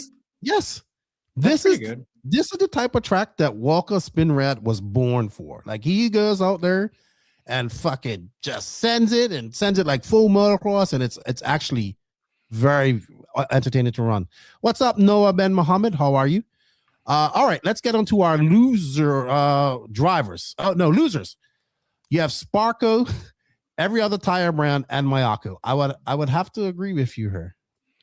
Yeah, because Mayako sent 2 drivers there, and they made Truggy main, and then they made the e-buggy main. And that was good for Pecco to make the e-buggy main. Yeah. But Cavalieri didn't make a single buggy main. No, he did not. And you have Team Associate S medium. I would have to agree with you there. And Sparko, because of the fact that they seem to have a good presence, they seem to have a big team. Wouldn't even know they were there if just looked at the live. Well, their 2 top drivers did not do well, Setzer and Wilson. Yeah. So, but that happens. All right, let's move on to drivers. Winners. Fuller, the Iceman, has arrived. Yeah, I think if you count out all of the results together, second in e-buggy, winner in nitro buggy, second in Truggy. Yeah, I think he was the best of the top because we don't. And not having a good weekend by his own words. Hey, by his own words, not having a good weekend. We focus on nitro. Nitro means nitro pro. I don't care what anybody says out here, right? And you can ask any of these top pro guys. Yeah, they like to win nitro Truggy. They like to win e-Truggy. They like to win e-buggy. But they want the big enchilada. The big fucking prize is pro nitro buggy. Simple as that. Yeah. And that's just how it is, people. You had Feelong and Set. Well, the Feelong as a winner. Mayfield as a winner. You won 2 classes. So, yes, absolutely. Yeah. Rivkin as a winner. And you had to have a European in there. But I have to agree. A 7th in the Pro Nitro Buggy main for Savoia is damn good. On Matrix tires that nobody else is running. Oh, shit. Yeah. I got too excited. I started knocking things down. So I would agree with that. Let me see. I wanna add somebody in her. I would say Fenster. I would say Fenster because this was his first big main that I know of. You know what? I'm gonna give Seth and Dale. Oh, man, I don't know how many times Seth and Dale is gonna finish third. Because that's what I'm saying. That's why I didn't put him in there. Because you could pretty much name a race, and I can say, yeah, Seth finished third there because he fucking finished third every time. Yeah, and you know what? Even with the flame out, Fee salvaged the top 5, but he wants to win. Yeah. So of course, but still, and Adam Drake in 8th. I can't call that a win. It's a Joey race. If he did this at PMB, I would be like maybe. All right. I have to give some shout outs to some young racers. There was some, RC is about we geek out on the pro guys, and that's honestly that's what I love the most. That's what gets my emotions, my passion. What I love seeing father daughters, whatever, young children doing well. We saw Reed Saunders. He did really well. And then he's like 10 years old. His dad. That's dads coming up and hugging their sons after they do well. That's also what RC is about, right? And we got away from that. But Reed Saunders done very well. I think BJ had all the information. Let me bring it up here because I thought it was really good. BJ says, and I agree with him. Shout out to Reed Saunders for an outstanding weekend in sports meeting 3 out of 4 classes, 10 years old. Travis Horn, intermediate within 3 classes and finished 2nd and a 4th. So well done to those guys, man. And that's good to see. That kid's 10 years old. And then you had AJ Rodriguez. He was also fast. I want to start now. Now I hope that being as it's a world year, we see a lot of these drivers come to some race because that's when I'll see them. I'm not going out to DNC and all this stuff, but I want to see these guys race at some of these race time events. So maybe PNB or something like that. But we'll see. So shout out to those guys because those guys matter too, and they have to be there to win it. And I thought that video of Reed and hugged by his dad, because I think, if I'm not mistaken, I think they went up to Canada to try and qualify for the Worlds too. Did it work out? No, because it was supposed to be a certain amount, and then Raw said, no, we're only gonna give you this much. So I don't think it worked out for him. Oh, okay. So all is good. But that's good to see, right? Because that's the next generation of racers coming out. Like, 10, 11. Like my little girl, I let her drive a monster truck the other day. She's all excited. So I love seeing that. One of the saddest things that I do when I go to these races, I know it sounds bad. I'm not sad. I'm sad. Well, I'm happy, but I'm sad. Is sometimes like when I see father and sons with their kids or their father and daughters at these races, and when they do good and they can congratulate them, I really want to do that too. So unfortunately, I'm not able to take my children to these races. I took my son, but we're gonna get racing her this year in the DR on road. Hopefully, really? S-Works. Yeah, hopefully S-Works. They race her. Hopefully, S-Works helps me helps me out, get a GT going, and then I'll get my daughter racing with me as well. So, hey man, I love that stuff. It really, really pulls on my heartstrings. So I want to say, in conclusion, Max, I think it was a great opening race to the year. Was it the big 1,000 entry full of European races that we usually see at Silverstate? No, but that's fine too, right? I would definitely like to see more Europeans there, but I would have liked to see Canas there. I think. Me too. And you know what? Now that Savoia Savoia is to start coming to America. I was gonna say that because Savoia went there with Matrix and finished fucking 7th. Dude doesn't even finish 7th in Europe, Dude, I think the Kyosha is just that good too. I think the Kyosha car is good. It is really good. It is good for sure. But I think for Ongaro and for his like brand and for Matrix as well, Yeah. it would be really, really beneficial to go to Silverstate next year. It's gonna be no rain. You're gonna get a guaranteed race. You can for sure practice for a race like this, even in Italy. You just go to a fucking really low mid track somewhere. Rivkin done well, so it's like not like, oh, the car shit. It's not tires not gonna be shit. Yes, he cannot run the way he usually runs and so on, and there's not a lot of practice to dial in the setup. But I think it's time for Ngaro to start making a trip over, and I really hope, as much as I've had not so nice memories with Christian Boni, I really hope if he takes Ongaro over to America and sort of tells them now is time, I'm gonna forgive Christian Boni for everything, and I hope he forgives me as well for roasting him on the podcast a few years back. So, I think it was a good opening race of the year, man. I thought it was great. We had these young guys, they're hungry, these young lions that coming out, and that old veteran lion, the old veteran lion that is Mayfield, though, he's still the one they're gunning for in America. So it should be good. Leading up, I'm assuming that we will have the same amount of Europeans coming up for DNC. So when that kicks off, it's going to be good. Going to be good. All right. Yeah. And congratulations, to everybody, right? I know this was a kind of a difficult race with the date change and the short notice. Congratulations to the manufacturers that got their drivers to go there. I understand why some didn't, like X-Ray.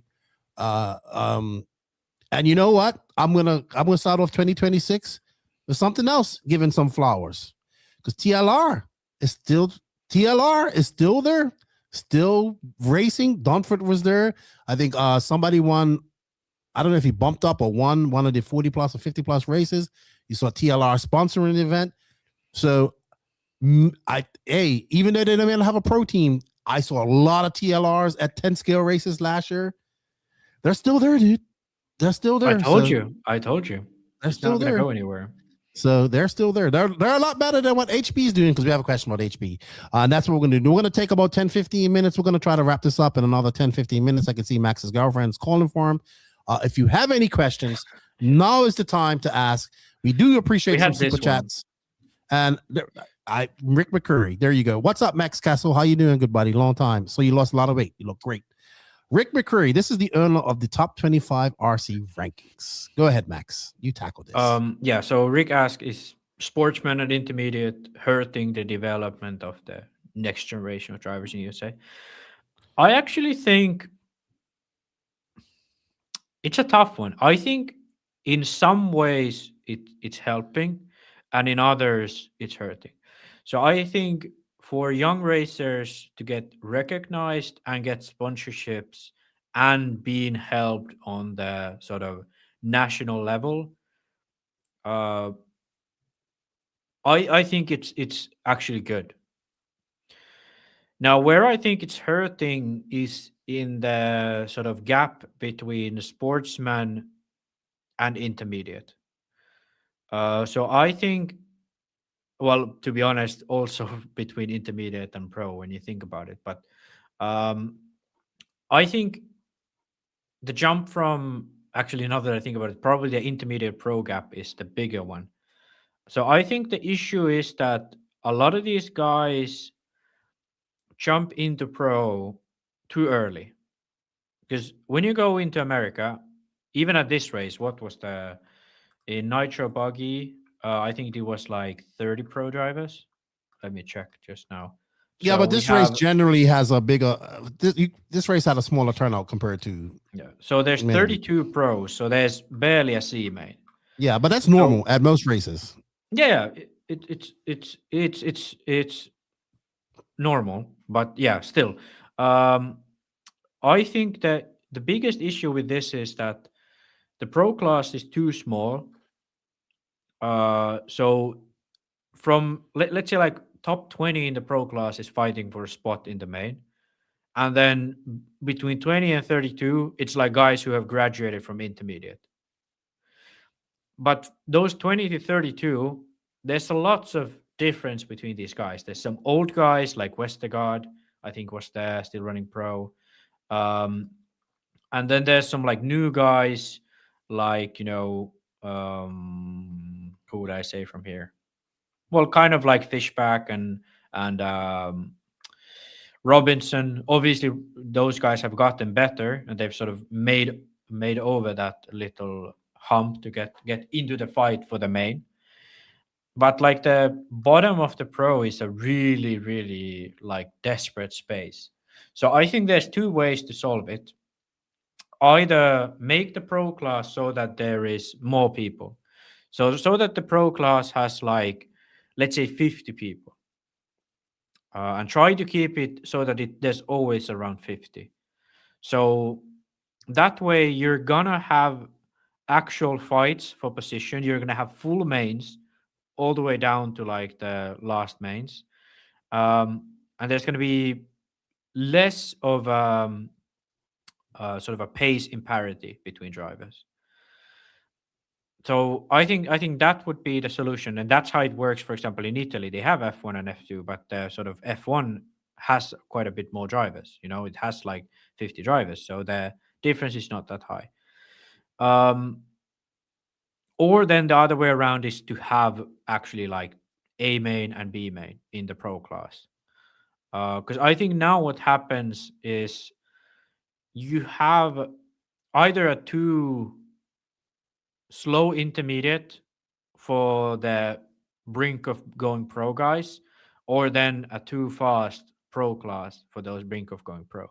So you'd ideally want to have, like, if you think about RCGP and the RC2 class, there was like 3 or 4 like actually fast guys, and they could push each other onwards. And that worked, but then you only had 13 drivers in the pro class or the RCGP class. But now you're kind of getting the worst of both worlds. The intermediate is not actually that good, and then the pro is like too fast for most, but then there's like sort of these young guys who are just trying to push for faster lap times in the bottom. So I think that's a big issue. I do think currently it's hurting, but I think there's a way to make it better, and it's going either direction, which I suppose the better direction is making the pro class bigger. So basically combining intermediate and sportsman into one big class, and then making the pro class a bit bigger and calling that like the expert class. Or then just having a pro class for like 15 drivers, just no bump ups, just you have to qualify for the pro class.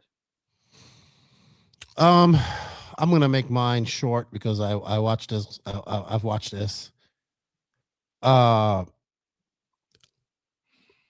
USA may not have a proper governing body, but they do have these imaginary classes in 8 scale that are made up with no mechanical differences, right? And there's very loose rules established around them, but I actually like the class. I actually think that 99.9% people that race RC cars should be no further than intermediate, in my opinion, right? That's where I think 99% of the people that race RC cars should be. There's the 1% that should be in the pro class. I say this because so many people, like the gap between sportsman and intermediate, that's where you hear a lot of the sandbagging stuff. Like he should be, that's where you hear the most sandbagging stuff you hear about things. Like, in my opinion, this person's sandbagging. Listen, people, at the top of everything that you go to, it's going to be hard. You play video games, each boss you conquer, every level you go to, it's a harder boss, right? The boss on level 1 is not as big as the boss on level 4, right? Anyway, there is a no man's land, though, right? And this is people like, I'm going to say, for example, I'll say one that just recently kind of quit RC or taking a break. David Olson. Let's use him, right? David Olson is 20, 21, maybe now. Just announced that he's taking a break from RC. I don't know why, but struggling. He was chasing the dream of being a pro driver, and he did for a few years. He went from Techno, when he was an S-Works, I think he had his best results, and then he went to HB, and it kind of just HB, and kind of went downhill for him with no support there. My point being is that Olson is a victim of that, right? He is too fast. He probably should have stayed in intermediate a little longer, right? And racked up wins there and racked up confidence in racecraft there. Use the class as it is, right? I don't think once you win an intermediate race, you automatically have to move up to pro. I think you should win as many intermediate races as you can in a given year. If you're getting out there and clearing up shop in intermediate and like there's nobody challenge you at every race you go to, then maybe you should be in pro.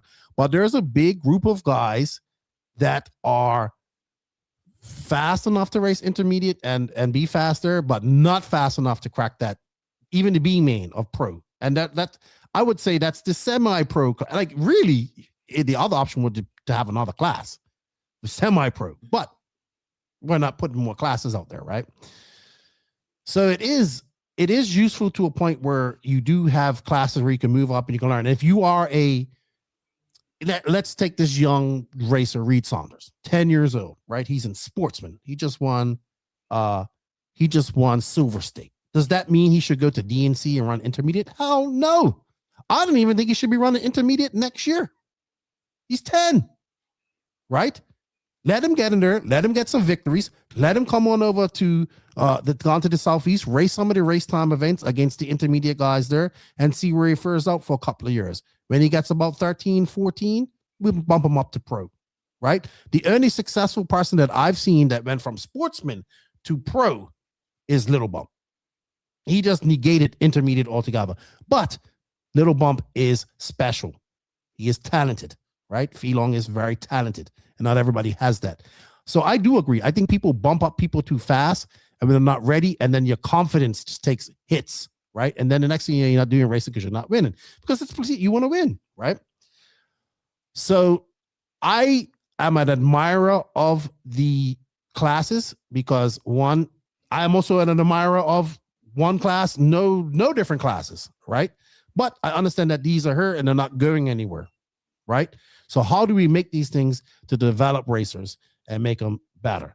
Look, man, pro doesn't need 20 guys in the C main that can't make the B main. Those 20 guys should be making it hard for these up and coming young guys in the intermediate A final, right? Because it's going to be fucking hard. The gap between sportsmen and intermediate is not that big, right? And as you get up to the higher echelons of intermediate, your gains become lower and lower unless you're extremely talented. I've seen many fast intermediate guys, when they get into pro, they realize, oh shit, my gains in intermediate sportsman class, if you go, like I've said this before, sportsman, you gain a meter or a yard every advance, right? That's your talent advance. When you get to intermediate, it drops down to a foot, right? Or 30 centimeters for you, Max. And then when you get into the pro class, unless you are fucking extremely talented, your progress goes from a foot to fucking a centimeter, not even an inch. Yeah. Unless you're talented, unless you're extremely talented. And there's very few people that are that talented. So you have a lot of people that are struggling in that C main or pro, not enjoying their racing, paying for their racing when they should be an intermediate, making it hard for these up and coming young racers to race. Because fuck knows, when it gets to that pro class, it's going to be hard as fuck. Yeah, I think what should happen is we have, thanks to Rick, a list of drivers based on their prior results. Do you think that the pro class should be based? All right. So before you get into this, I don't mean to cut you off. I think I know where you're going. Mm-hmm. So being as the industry uses the top 25 for mostly contingency and all this type of stuff, should we put a limit on the number of pro drivers that go there? Now, this would be another option. I just thought about it. So let's say top 30 make pro class, top 40. You have to be in the top 40 but it won't work because it's so that's the problem. You would have to have a top 20. Well, you could use the top 25 American rankings then. I'm talking about American because this is where it is. Oh, fuck. How do we sort that out though? Okay, listen to me. Sorry. I had an idea and I shut it down in my brain at the same time. I'll tell you, I have it all figured out. So this is how it's going to be. We're going to have a list of the pros. We're going to use the system that Rick has, but we're only counting Americans, and we are only counting American races on American soil, and we're only counting, these big races in America. Okay. And, Race Time and Joey somehow get together. And for these 6 big races, we are going to do it so that there's a limit of pro drivers. The pro class takes, let's say, 13 of the best drivers ranked on that list. And then everybody else goes to intermediate. Okay? Everybody else goes to intermediate. And the races run normally, and the top 2 from intermediate bump up to the pro main. That's just how it's going to be. It's not going to work. But it's not going to work. That's not what I was thinking. That's not what I was thinking. I think that's the way to make it so that all of the guys in intermediate have the best competition available to them at all times, and they never have to officially make the jump to pro until they're actually like a top 13 driver in America. I was thinking differently. I was thinking that we make pro exclusive and make it where you have to get in there. Like you have to earn your way in there through but the that's top the same 25 thing. rankings. That's the same But thing. it's got to be more than 13 people. Like it's got to be like 30. But the question would be, what happens when the Europeans come over to race? That's the biggest issue with that. So I think,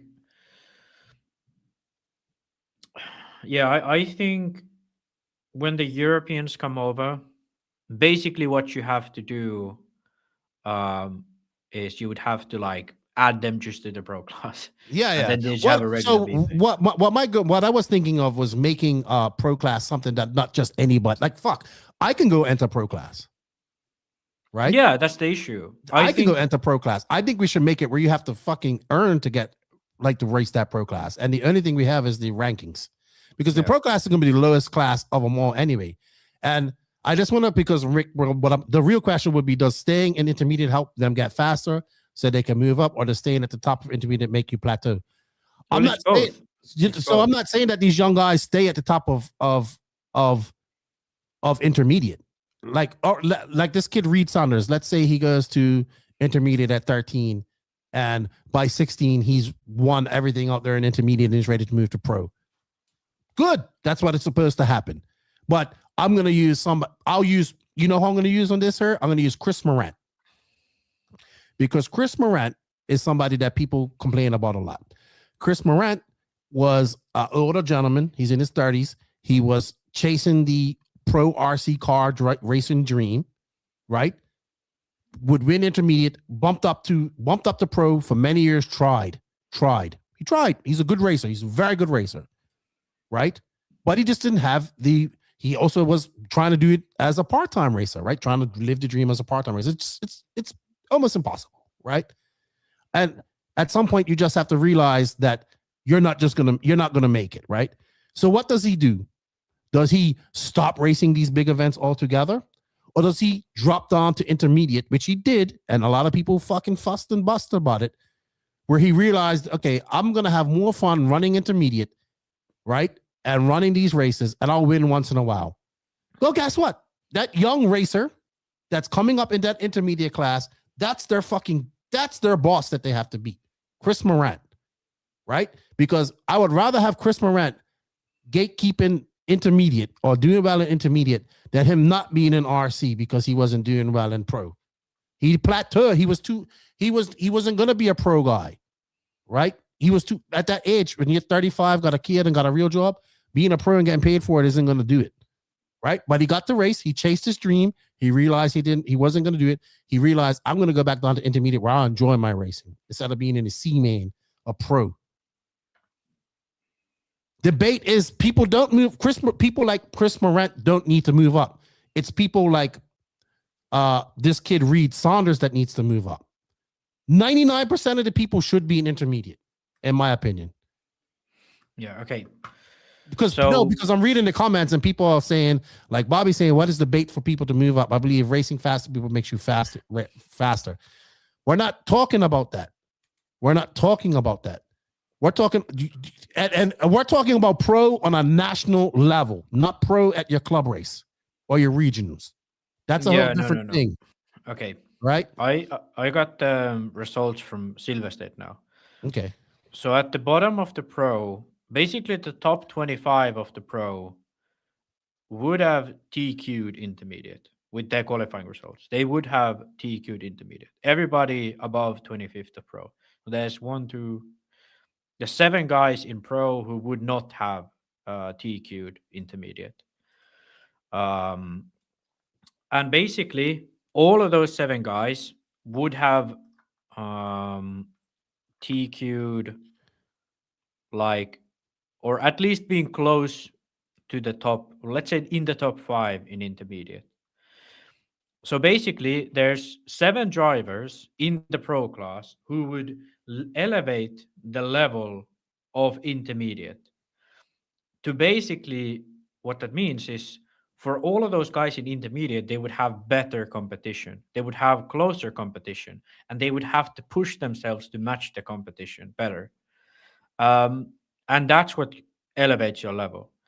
So I think that's kind of the issue, is that how do we judge what's sort of the breaking point, or what's the point of, okay, these guys are too fast for this class and these guys are not. Because I remember back when I ran intermediate at DNC, I would have qualified like in the B main, I think, in nitro buggy in the pro class, or at least let's say C main in the pro class. So it's like all of the guys basically behind the TQ of intermediate in pro class should run intermediate, in my opinion. And that's what I think is the issue, is like when a pro driver or a guy who runs pro class has a bad day, and if he did instead run intermediate class, he would be giving a challenge to those guys in intermediate, you know? So that's the reason why I think at the end of the day, the only way is to either have like one class, if you want to actually make everybody's level higher and higher and higher. That's the only way. Or then just have a really, really big pro class where the distinction between intermediate and pro is like every time really vague. So I think the plateau happens both ways. So when you move to pro, there are times when you're going to plateau in the C main. Yeah, you're going to plateau in the C main. So that's there are times where you don't have people that are similar speed in pro, and then there are times where you don't have similar speed in intermediate. And that's why I think what I proposed would make a lot of sense, because there's going to be all of the like established pro guys are going to already be in the main. Like everybody who does this for a living is already going to be in the pro main. So you don't got to worry about those. You got to worry about, like people like if we say for nitro buggy, it would be Fee, Van Dalen, Mayfield, Lime, Lutz, Fuller, Rivkin, let's say Drake, Savoya, Wiggins, Wilson, and Rose, and let's say Cavallari. Those would be the 13 guys in the main. And then in the intermediate class, you'd have guys like, Jermaine Robinson or Walker Spinrad, or maybe you would replace Frankie or Fenster with Cavallari, to be honest. But you would have guys like that are trying to fight their way into the main. And winning intermediate would actually be a big achievement, because you're bumping into the pro main. And I think sure, there would be awkward situations where someone like Cavallari would be ranked really low. That's why you need a semi-pro class. Yeah, that's why you need a semi, because the intermediate guys ain't going to race them. They're going to be like, I'm telling you, listen, how many people pissing man about Greg Degani, who won a fucking world championship in 2002 and say that he shouldn't be running intermediate. No, but okay, here's my point. Intermediate would be those guys who are actually wanting to get ahead in their career and move into, like, basically, yes, you could have a pro guy winning intermediate, technically, yes, but the goal would be so that, like, the winner of intermediate can be a pro or a privateer, you know, just like in like when you think about like motocross, you have these races where almost pro guys go and win these amateur races. And You also have to qualify into the pro class. You have to yes, qualify but to the show. there's either one. You Yeah, but either they have make structure. We're talking about Yeah, an no, no. organization that has some structure. Yeah, but my point is you have to do it either way. Either have a really big pro class or then have a really small pro class. This mid-sized pro class is hurting like everyone. Maybe. I think you should, if you're not in the top 30 rankings, you shouldn't be in the pro class. You got to earn it. And I don't know how but then you have to figure out, how do you earn it? You have to have an intermediate rankings. You have to have all that. It's a lot. It's a lot. Yeah. But we have some super chats because people who super chat get answered. Truggy, because he is quite knowledgeable about Lifetime. Because, by the way, Lifetime has a driver skill level feature but it's manual.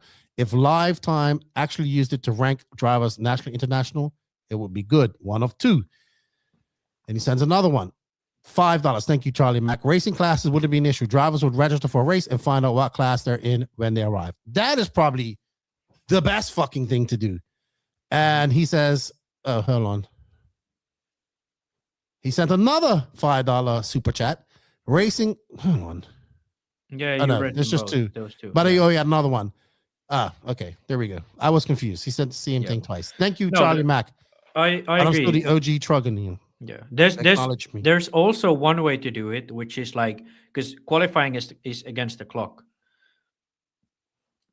Mhm. So one way to do it would be just that everybody runs qualifying, and then like you basically crown like the top 30 champion or whatever. Let's say the cutoff point for like intermediate is 30. So let's say you're Rivkin, you qualify 36th.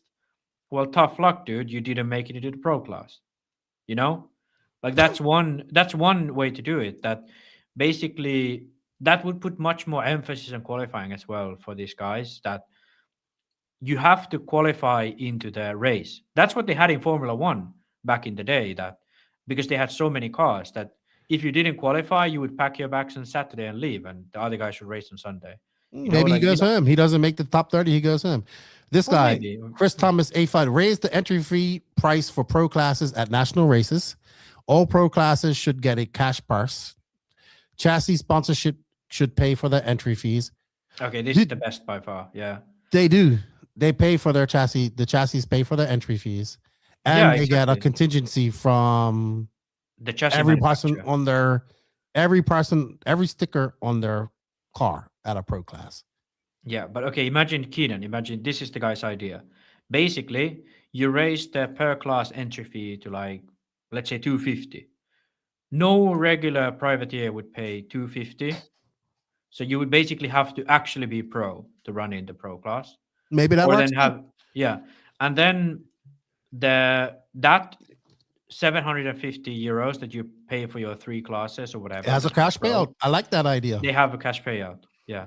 So I instead of your chassis manufacturers like spending money on your contingency, the race pays out the contingency, and every chassis manufacturer contributes to the purse. So let's say you have. That's actually a good idea.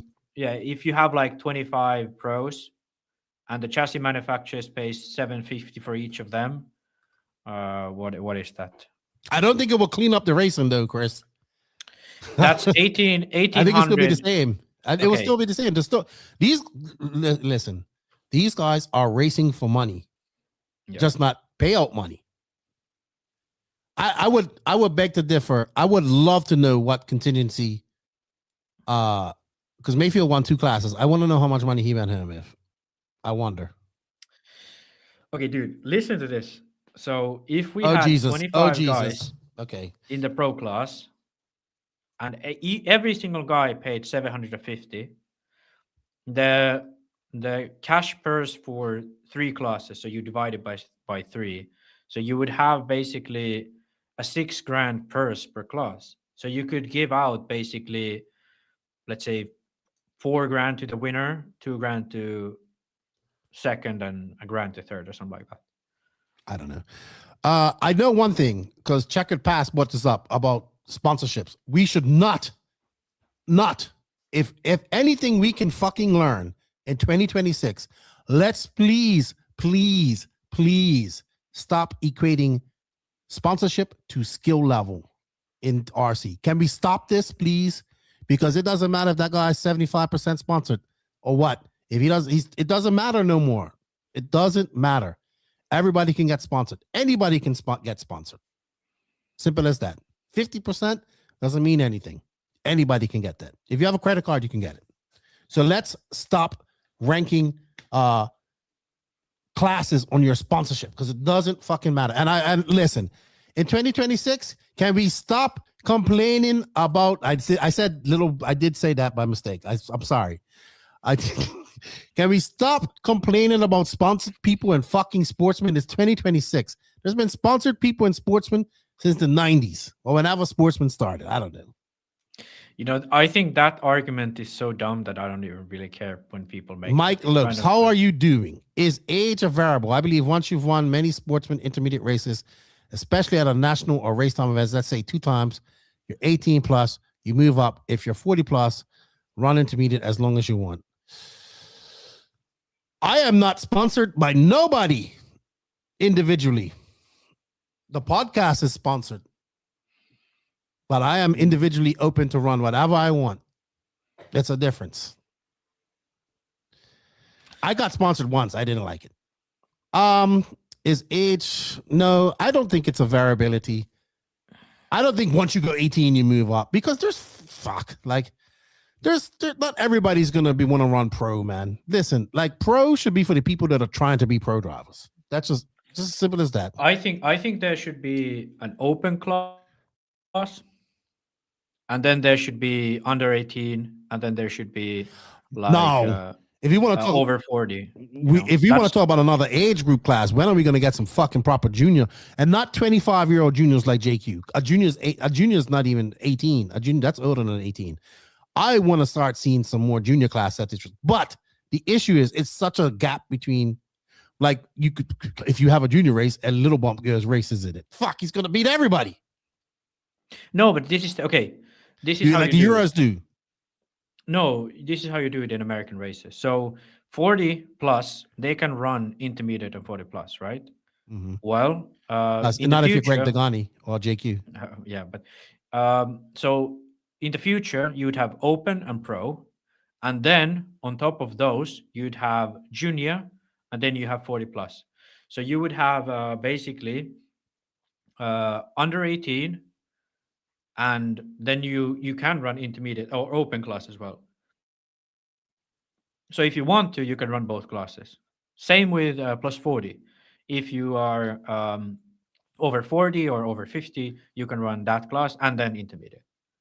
But if you're pro, you can only run pro. So the actually fast youngsters, they can only run the pro class. But then the up and coming youngsters who are still in open class, they can run the 2 classes. So they can also get more track time if they want. They can practice racing, and then we can actually crown a junior champion at every of these races. I would love to see that. Yeah. Like porn, 18 and MILF. Fucking Jerry. I know we had a lot of questions we missed. Oh, Charlie Mack had another YouTube. Hey, this is how you get recognized, or you give these super chats. Charlie Mack. Also, Lifetime fixed the multi-track racing service feature. We should have not to share a registry database from track to track. All right. I want to get into something. So somebody had a question earlier about the coverage of this event, right? So I wanted to chime in on this. As a person that does do this sometimes, I am, as I've gotten into this, I used to be the same way when I didn't do this, right? Until I get to do it and see how much work it initially is. I guarantee you that Live RC spent money to put this event on. They didn't even break even. They spent money. So a lot of people were complaining about the guy Ford, right? So they kind of threw this guy into the deep end of the pool. Or like they just, here's RC racing in Las Vegas. Boom. So this guy he's like a college, I guess he's a college. He is a commentator, but for like sports, proper sports, not 5-day long talking into a mic race commentary, right? So he didn't really know anything. I will say this. He learned by the end of the weekend. Charlie helped him out a lot.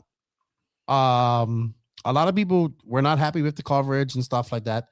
Hey, listen, guys, I get it, but I can guarantee you that Live RC lost money putting on this race because they only had like 3 sponsors, right? So I know they didn't cover it. This was a tax write-off for Live RC. Pay?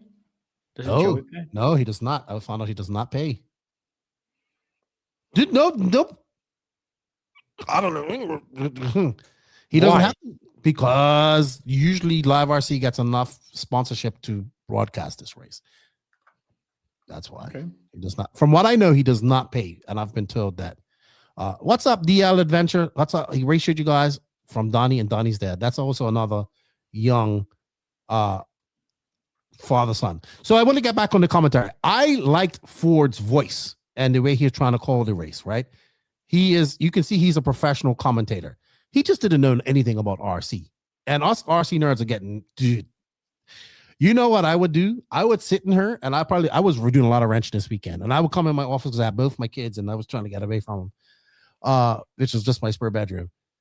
I would be watching the race and reading the chat. Oh my God. The YouTube chat is its own living being at these races. And I'm just reading some of these comments, and I'm just laughing my ass off her, like at home and watching the race. And I would always, I didn't do too much this weekend, but I would always take a picture of the funny comments that I saw. And it was nonstop. But a lot of people that are complaining about it, I'm just thankful we had it. And it's not easy to do this.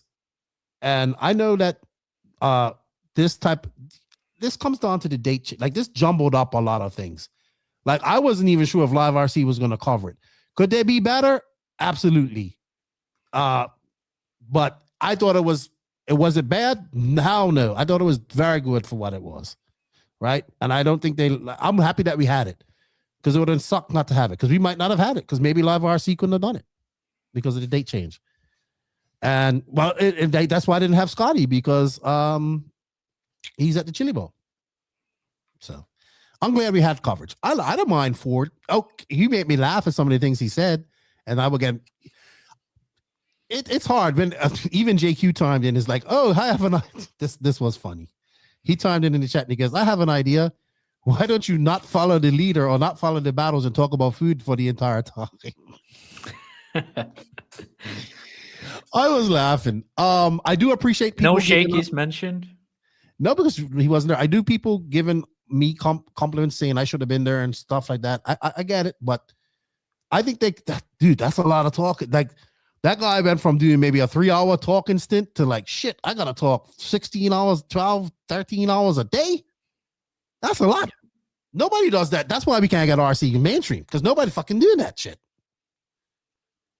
So yeah, I'm glad we had coverage, because we might not have had coverage, and it was good. I watched it. I mean, yes, as a person that does that, some things I see. Like, I am not a fan of switching the cameras in the battles. Like, I would prefer to follow that battle as much as I can. But I have that pet peeve if even Danny Paz sometimes, and I'll be there like following the battle, and he switches the camera like, no motherfucker, fucking switch the camera. So yeah, I want to tout on this. So percentage of the race entry fee should go to the pro class. Let's get these guys compensated properly. We need to figure out how to get TV deals will promote a better infrastructure. So I don't think we're ever going to see RC on TV, but one group of people tried to do this and it didn't work. It was RC Racing. It was RCGP. I don't think you're going to get, Now, the way you said it, I don't think we're gonna change the system that is already implemented with these companies. They have a good system. They seem to like it. I don't think we're gonna see it change. But I do like Chris Thompson's thinking. I do like, but we're also talking about two different. The race promoter is a race promoter who's putting on a race to make money. And then the manufacturers are sending the racers there to race at this event. And there are two major race promoters in the USA that have the biggest races. The Joey of his 2 races and Dave of his 3 races. And there's other ones, like we got TNR popping up with Chris Nelson. That's going to be a big race very soon. Mark Moon's races are coming up and growing. And then we got Brent's races. Drone racing was on TV and it was lame. Drone racing had a lot of money behind it. And you know what drone racing did? They picked all the guys with the biggest social media following, not the guys who were the best drone racers. Mudpuss name. I don't know, dude. I don't. It's the name of the class. It's oval. I don't know much about oval Spectra. RC is way too hard to follow for the viewer. I would agree. What a guy like Ford can do, even though we don't like it as a RC guy because we're RC nerds, what Ford can do, guys like that, they can connect to the average person because he's discovering this as well. It just, I don't know. Was it a perfect situation? No. Did we have? Well, I have not too many complaints about it. I appreciate people saying they wish I was there and all that stuff and whatnot. I appreciate that, but I also know that the amount of work that goes into this, and I know I don't know, but I have a pretty strong feeling that Live RC did not make much money or lost money at this event. So thank you, Live RC, for at least covering it. Yeah. I think just all of these conversations are a bit dull because like it's if Joey, Dave, these guys who are putting on these big races would come together and say, hey, this is our calendar, let's plan it together, and then go to the manufacturers to say, hey, please, could you go to these races? How many could you go? And then everybody would be together like, hey, let's just go to these races and put on a good show. And then it would be much easier for someone to cover those races as well with good level coverage because they know who's going, they know when it is, it's all planned, everybody's on the same page. So, but it's just not happening. So it's much difficult. And thank you to DL Adventures for super chat. And I don't know who's Donnie. Donnie is his father, and no, actually, I don't know Donnie's dad's real name. I always call him Donnie's dad. But they're a father-son team out of South Carolina. I've met Donnie. He was the first one to snatch the mic out of my hand. He was like, and he grabbed it out of my hand. I was like, okay, here you go. And he's very smart young man. And his family they follow the racing.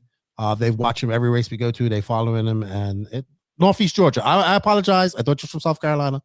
But yeah, I've met them in my these are the things that you don't see, and these are the things that JQ doesn't see, and these are the things that maybe a lot of people don't appreciate. And we always just talk about the pro side of things.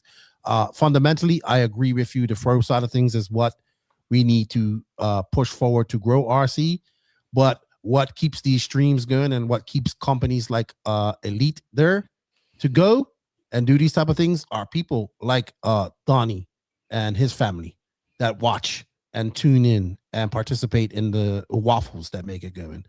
So a lot of people who think there's a lot of money and you could do this and you could do that in the coverage of things, I guarantee you, I know they'll never tell me, but I can bet you that Live RC did not make any money off that race. So you just Joey probably didn't make that much of this. Yeah, I don't think Joey made that much money off that race. So how much is it? It's 150 an entry? I can't remember. But we're talking about, I don't know if he got a deal for the event for that time, but he has to make money. He has to make money to keep the event going, right? You don't go to the event to not make money. So Well, I don't he know. probably made like almost 90 grand in entries, 80 grand in entries. Yeah, but then you got to pay out this for the you got to pay for the facility. You got to pay for rental of tables and all that stuff. You got to pay staff.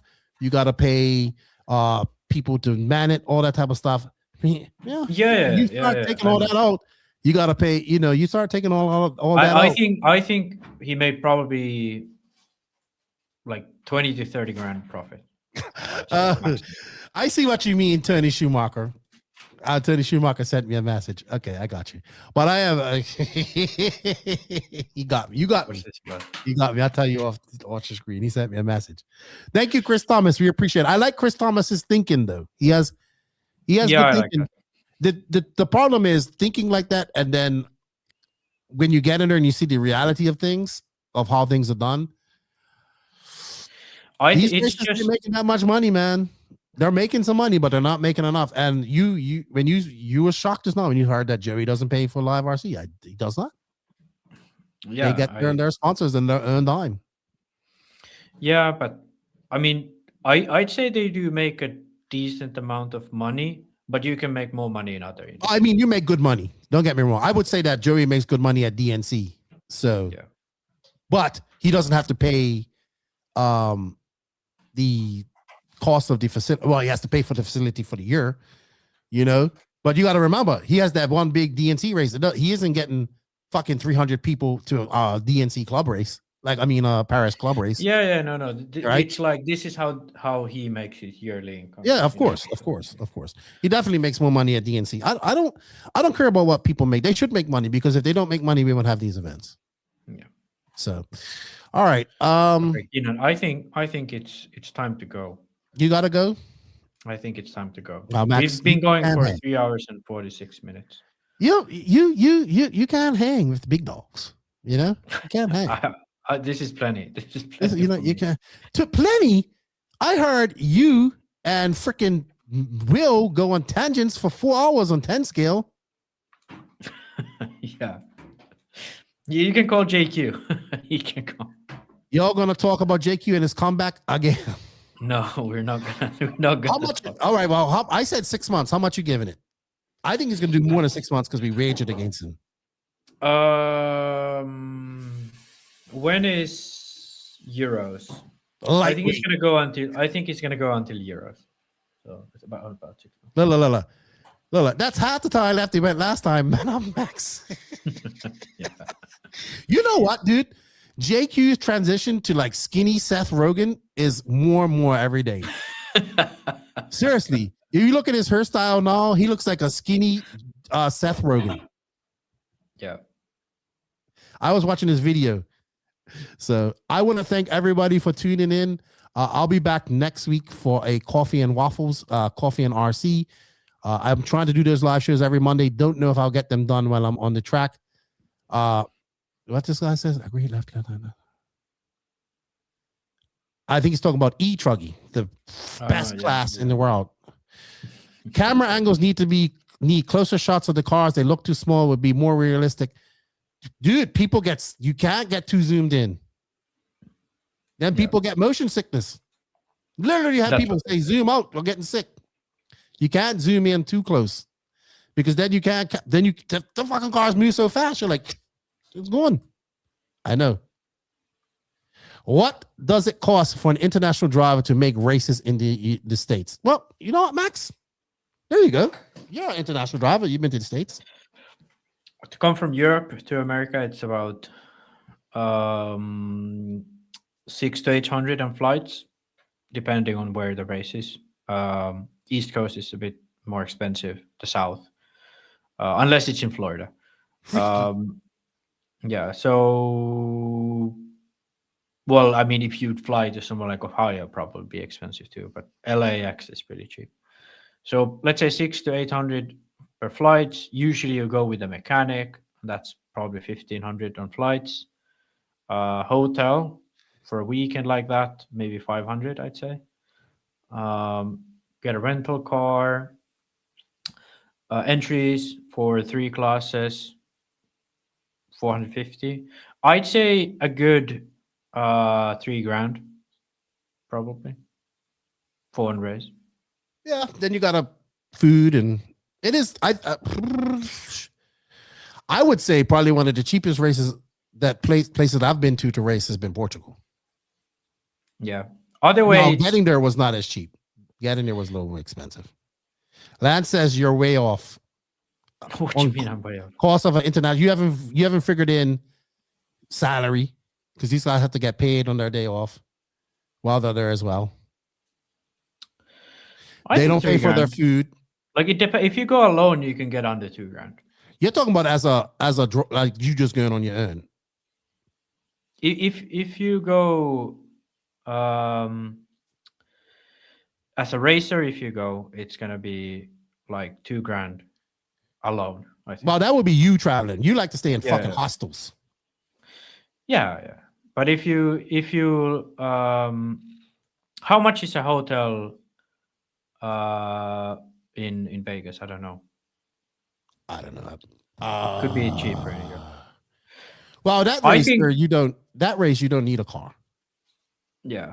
You just stay at the I'd say if I went to a race in the States, I'd budget around $3,000. When I went to PMB, it was under $1,000. But I was living at Mike Hill's house, and we drove there with him, and hotel's $150 per night. Yeah, 4 nights, 500, 600. Yeah, I think $3,000. You're tired. $3,000, I'd say. You know what? With the Pecco hung for 7 hours. Pick up your game, Max. Pick up. Yeah, but did you do it as late? I woke up early today. We did it later. Dude, I started podcasting, it was daytime, and I finished, it was nighttime. Yeah, but I woke up in the morning. All right. Well, I thank you for coming on. I appreciate all your time. We look forward to what's going to happen in the new year. We greatly appreciate it. And yeah, man, it was an exciting fuck. Like Silverstate was better than I expected. Buy me a kayak. I only got one good arm, Jerry. I might be able to do it. Maybe he means me, so I can go. There was this Finnish guy trying to sail from Chile to South Africa, and he got wrecked by a storm. They saved him. It was a Finnish guy. Really? He had a rowboat. He tried to go from Chile to South Africa with a fucking. I had to go around the Cape Horn. They're on the point of South America. That's very treacherous. Yeah, that's where he went. Yeah.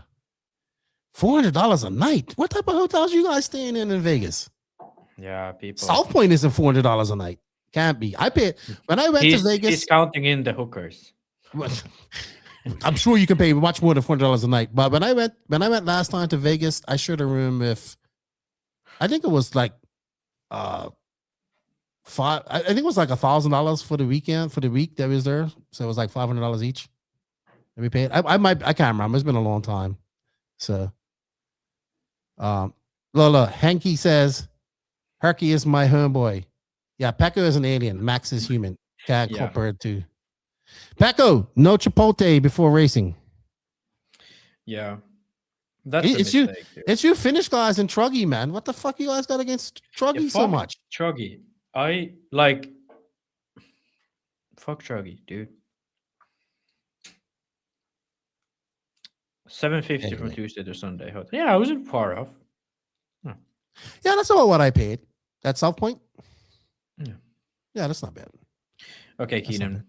Now you're going. I don't want to go. We got 145 people running. Oh, you want to keep on? Okay, I want to stay on for another 10 minutes. How does that sound? Okay. And answer some questions. Well, I'll leave you guys to it. I gotta make. Thank you, Max. Some food. Yeah, see your girlfriend's calling you. It's all good. Yeah, she's hungry. And when she gets hungry, she gets. I'm hungry too. I've only had some crackers today. Yeah, I'm just gonna even this out on 4 hours, and we're gonna stop on 4 hours. All right. Thank you. Well, Max. it was nice talking to you. Silly season recap. That's what we gotta do. When are we gonna record that? I don't know. It's gonna be a surprise. And the first interview of 2026 is gonna be Marcus Karup. Yeah, that's good. And it was a good one. And he addresses Brock Champlin. He addresses him? Okay. Oh yeah, I gotta check that one out. But hey, let's before you go, think about this. Okay. Okay. We got Techno and Mayfield versus Fee and Lutz and Kyosho. We got Carp and Champlin in 10 scale and Davey Botto winning stuff and Schumacher. Dude, it's all brands are- types of the brands are good. storylines going on in RC right now. Yeah, that's good. All types. All right, bye. I'll leave you to it, man. Have Thank you. fun. Thank you, buddy. Everybody, good. Don't Saturday. stay in her. Monday Don't go evening. anywhere. Well, yeah, you can stay in her. Leave your phone going. Yeah. All right. Thanks, guys. See Thank you you. some other time. You. There we go. All right, we're gonna finish out these 6 minutes. I want to thank you all for tuning in. Boomer, I would rather have gone to TNR race over Silverstate, but bought Silverstate earlier. TNR looks like it's gonna be a good race. It's a beautiful venue. Chris has been working really hard to promote it as well. I think that's gonna be the biggest race there. Everybody's talking about it. Super stoked for TNR fuel race. It's gonna look good. Sean O'Hara, more like, I don't know what these guys are talking about. Let's see.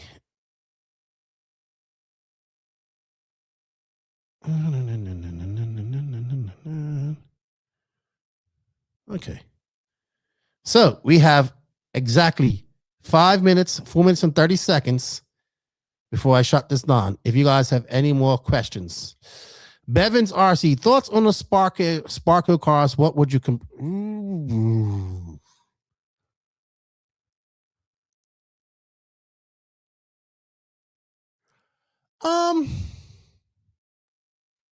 me personally, what would I compare them to? I don't know. I've never driven one. They seem to be all right. Tyler Jones saw some success with them. They have 2 good drivers. They're in the USA. They have some couple of good drivers in Europe. You'll see. I don't know what you want me to compare it to, Bevan. I have not driven all those cars. So, Sleazy T, Raw Speed, in attendance for all upcoming races as well. Good. I like AJ and his dad, and I look forward to seeing them. I don't think they'll be at SIC, but I'm sure they'll be at PMB. Piranhas Racing. Am I coming to DNC? Rapid, I was going to say S-Works with C-Hubs. That's what I was going to say about this Sparko. But that's a good... I actually had HB in my brain, too. You coming to DNC? I am not coming to DNC this year. If DNC moves to May next year, I am coming. Just too tight of a schedule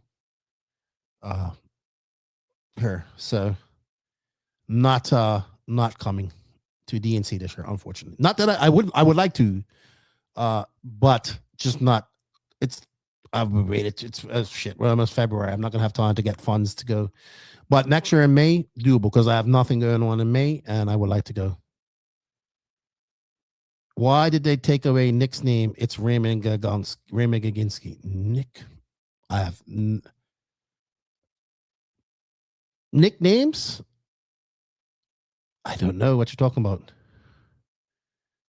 He did Boomer quite a bit. I'm reading the chat. All right. We have a few more questions and then a few more minutes, and then we're going to. I want to thank everybody who chipped in with some super chats this week. We had Robert Coons, Rory Holler, Pete, GW Phoenix, thank you. Lance, thank you very much. Trugger as well, and DL Adventures and Chris Thomas. Thank you guys. You guys make these lives go. Max and I are going to go into an in-depth silly season RC news recording sometime this week. That will probably be out on Friday.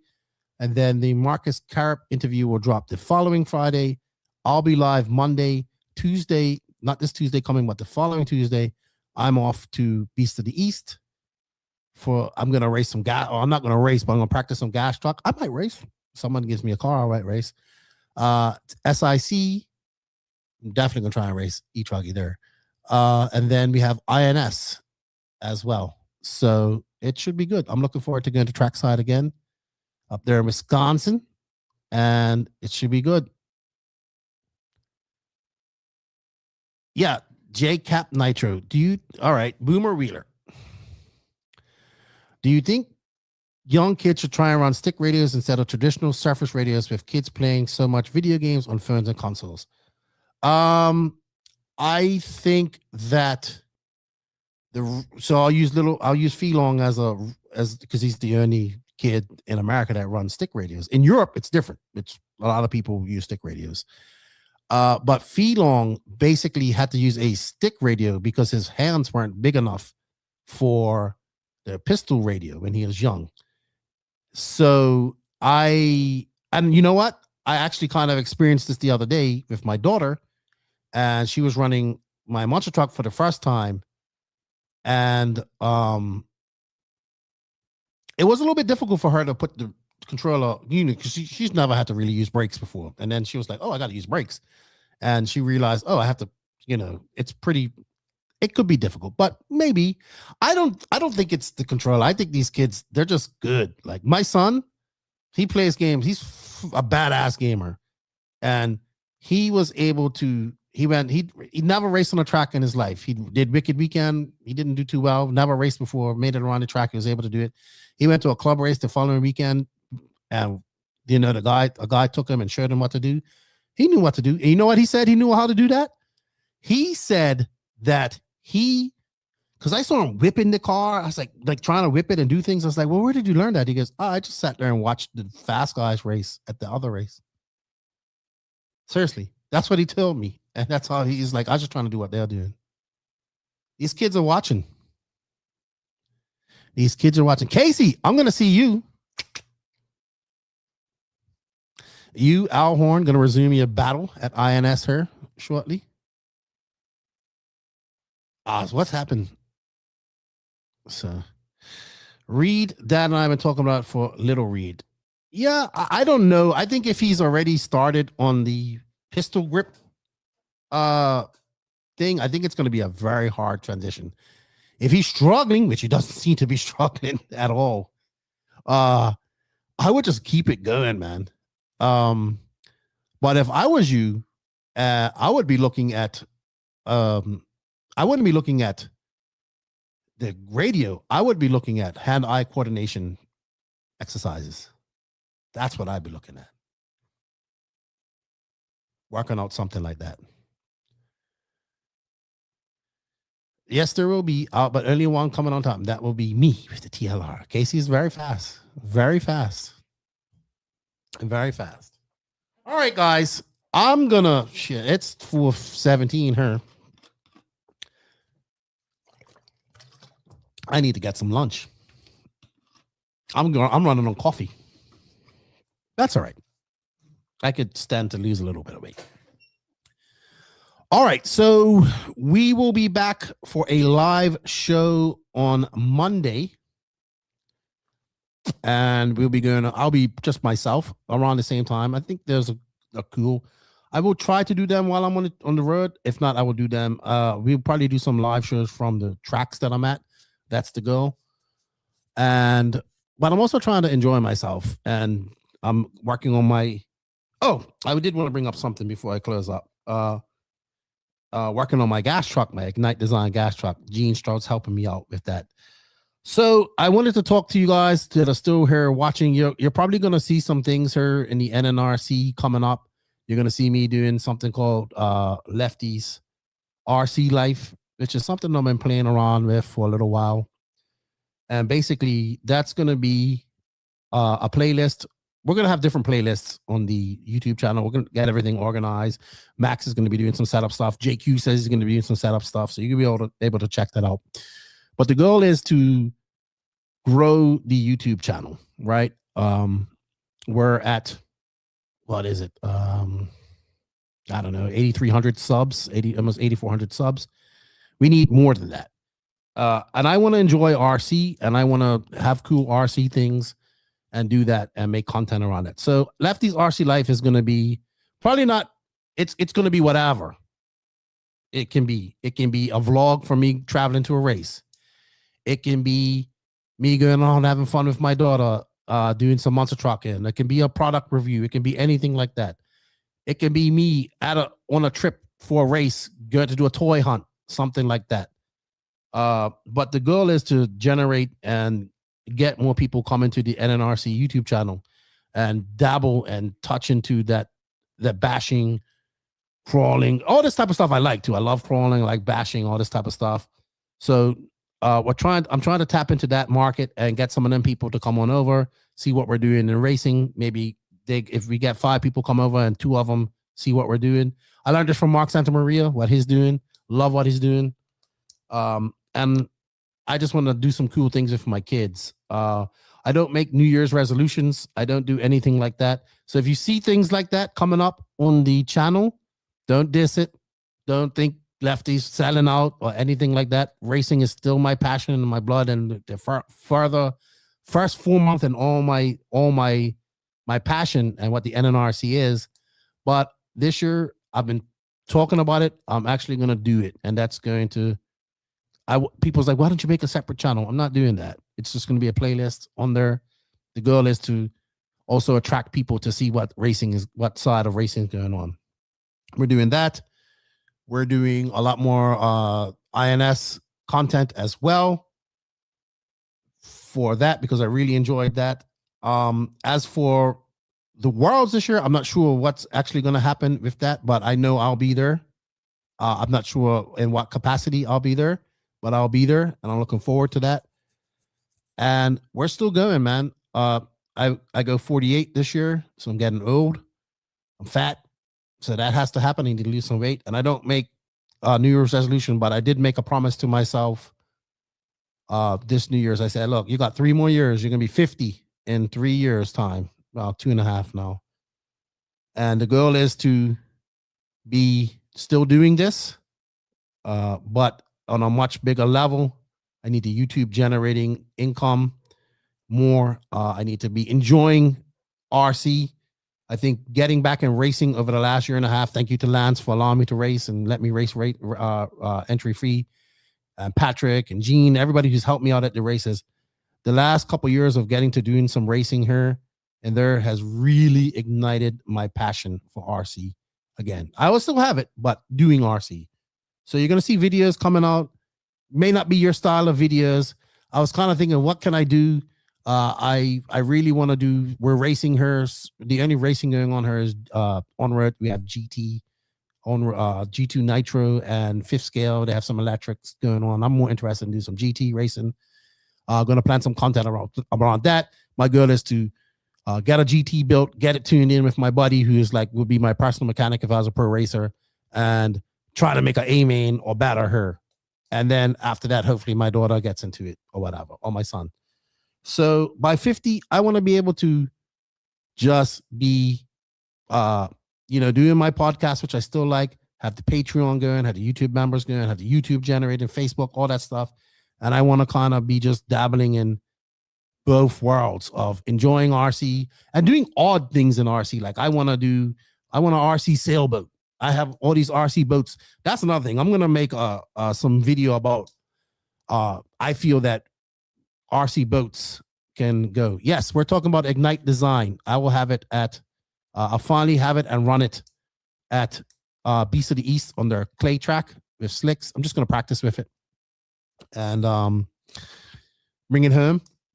I'm going to race my gas truck this year too at Patrick's race. And I might get to an ONS. If I get to an ONS, I'll race it. So lots of things going on, man. But working harder, not working harder, working smarter, continuing to have partnerships with people who want to grow RC. Thank you very much to my good friend, Jimmy Woodley. I have one of his, I think it's the 5-port 12 Nova that he has. He gave me a brand new one. So I'm going to break it in and go run it. I saw my buddy, Alex Richards gas truck with it and loved it. So, yeah, oddities in RC. I'm just going to enjoy myself, have fun. I have to spend time with my kids here while I can, as well as doing the RC stuff. So I appreciate all the support that you guys bring. I appreciate all the companies that support us and people that want to support us. And we can't do this without you guys. So when you see that content coming out, don't be like, oh, what's Lefty doing? Yeah, I'm enjoying myself. It's you just give it a like. You ain't got to watch it. Just give it a like. And please go on over to the Power Wheels podcast and give me a like there because I need that to grow as well. That's something too. Gas truck is a pure driver's class. Absolutely. But I'm going to drive it on some high traction, chocolate cake, slicks. You run nitro slicks, and slicks run forever up there at World of RC. And I'm going to have some fun. I got some video of it. And you know what? I have one mission this year. And I hope Lance McDonald and Danny Paz. No, Danny Paz isn't listening. But I will beat Danny Paz multiple times this year. Multiple times. In various classes. We might even race monster truck. And he won't have an excuse with e-Truggy very soon about not having an e-Truggy. So, Danny Paz, my good friend, my bitter enemy in RC, you have been put on notice that 2025 and the shenanigans and nefarious actions and the defaults, which I claim as victories, by the way, we're going at it. This war does not end. We are going at it this year. So, if I was you guys and you're betting people, I would put all your money on this guy right here. Not Danny Paz. Shots fired. You got that right. Danny Paz, I am coming for you. And I hope he clips this up and makes a reel out of it. I am absolutely 100% sure, Raymond. Vacant Pixel. I thought Danny was out of Elite. No, that's just Lance saying he's out because Danny lives in Georgia now. He lives in Georgia with his girlfriend. Thank you guys for tuning back in. 4 hours, not 7 hours. I wasn't expecting to go 4 today. Thank you all. You enjoy it. I will see you guys at the races. If I have stickers, come up and get some. And thank you all. Follow the space and look what we're going to do in it. And we're looking forward to going forward here at the NNRC and being involved in some cool things. And of course, with the Elite RC Productions, they're always involved in some cool things. So it should be another good year of RC. We're all going forward. And it's a world year. It's always a world year, but it's a world year in America. It's extra special. I can't wait. Sean Rusin, how you doing? And you know what? All you RC guys out there that are racing cars, you should race RC boats because it's fun and you will love it. And boats last forever. With that said, Max is gone. From Max and Lefty, I want to thank you guys for all the support. We'll see you later. We are out. Thank you all. Nitro's the glory. E-buggy pays the bills. Thank you to all the sponsors. Thank you to everybody. See you next week, Monday, for another Coffee and RC. Lefty is out. Bye-bye for now.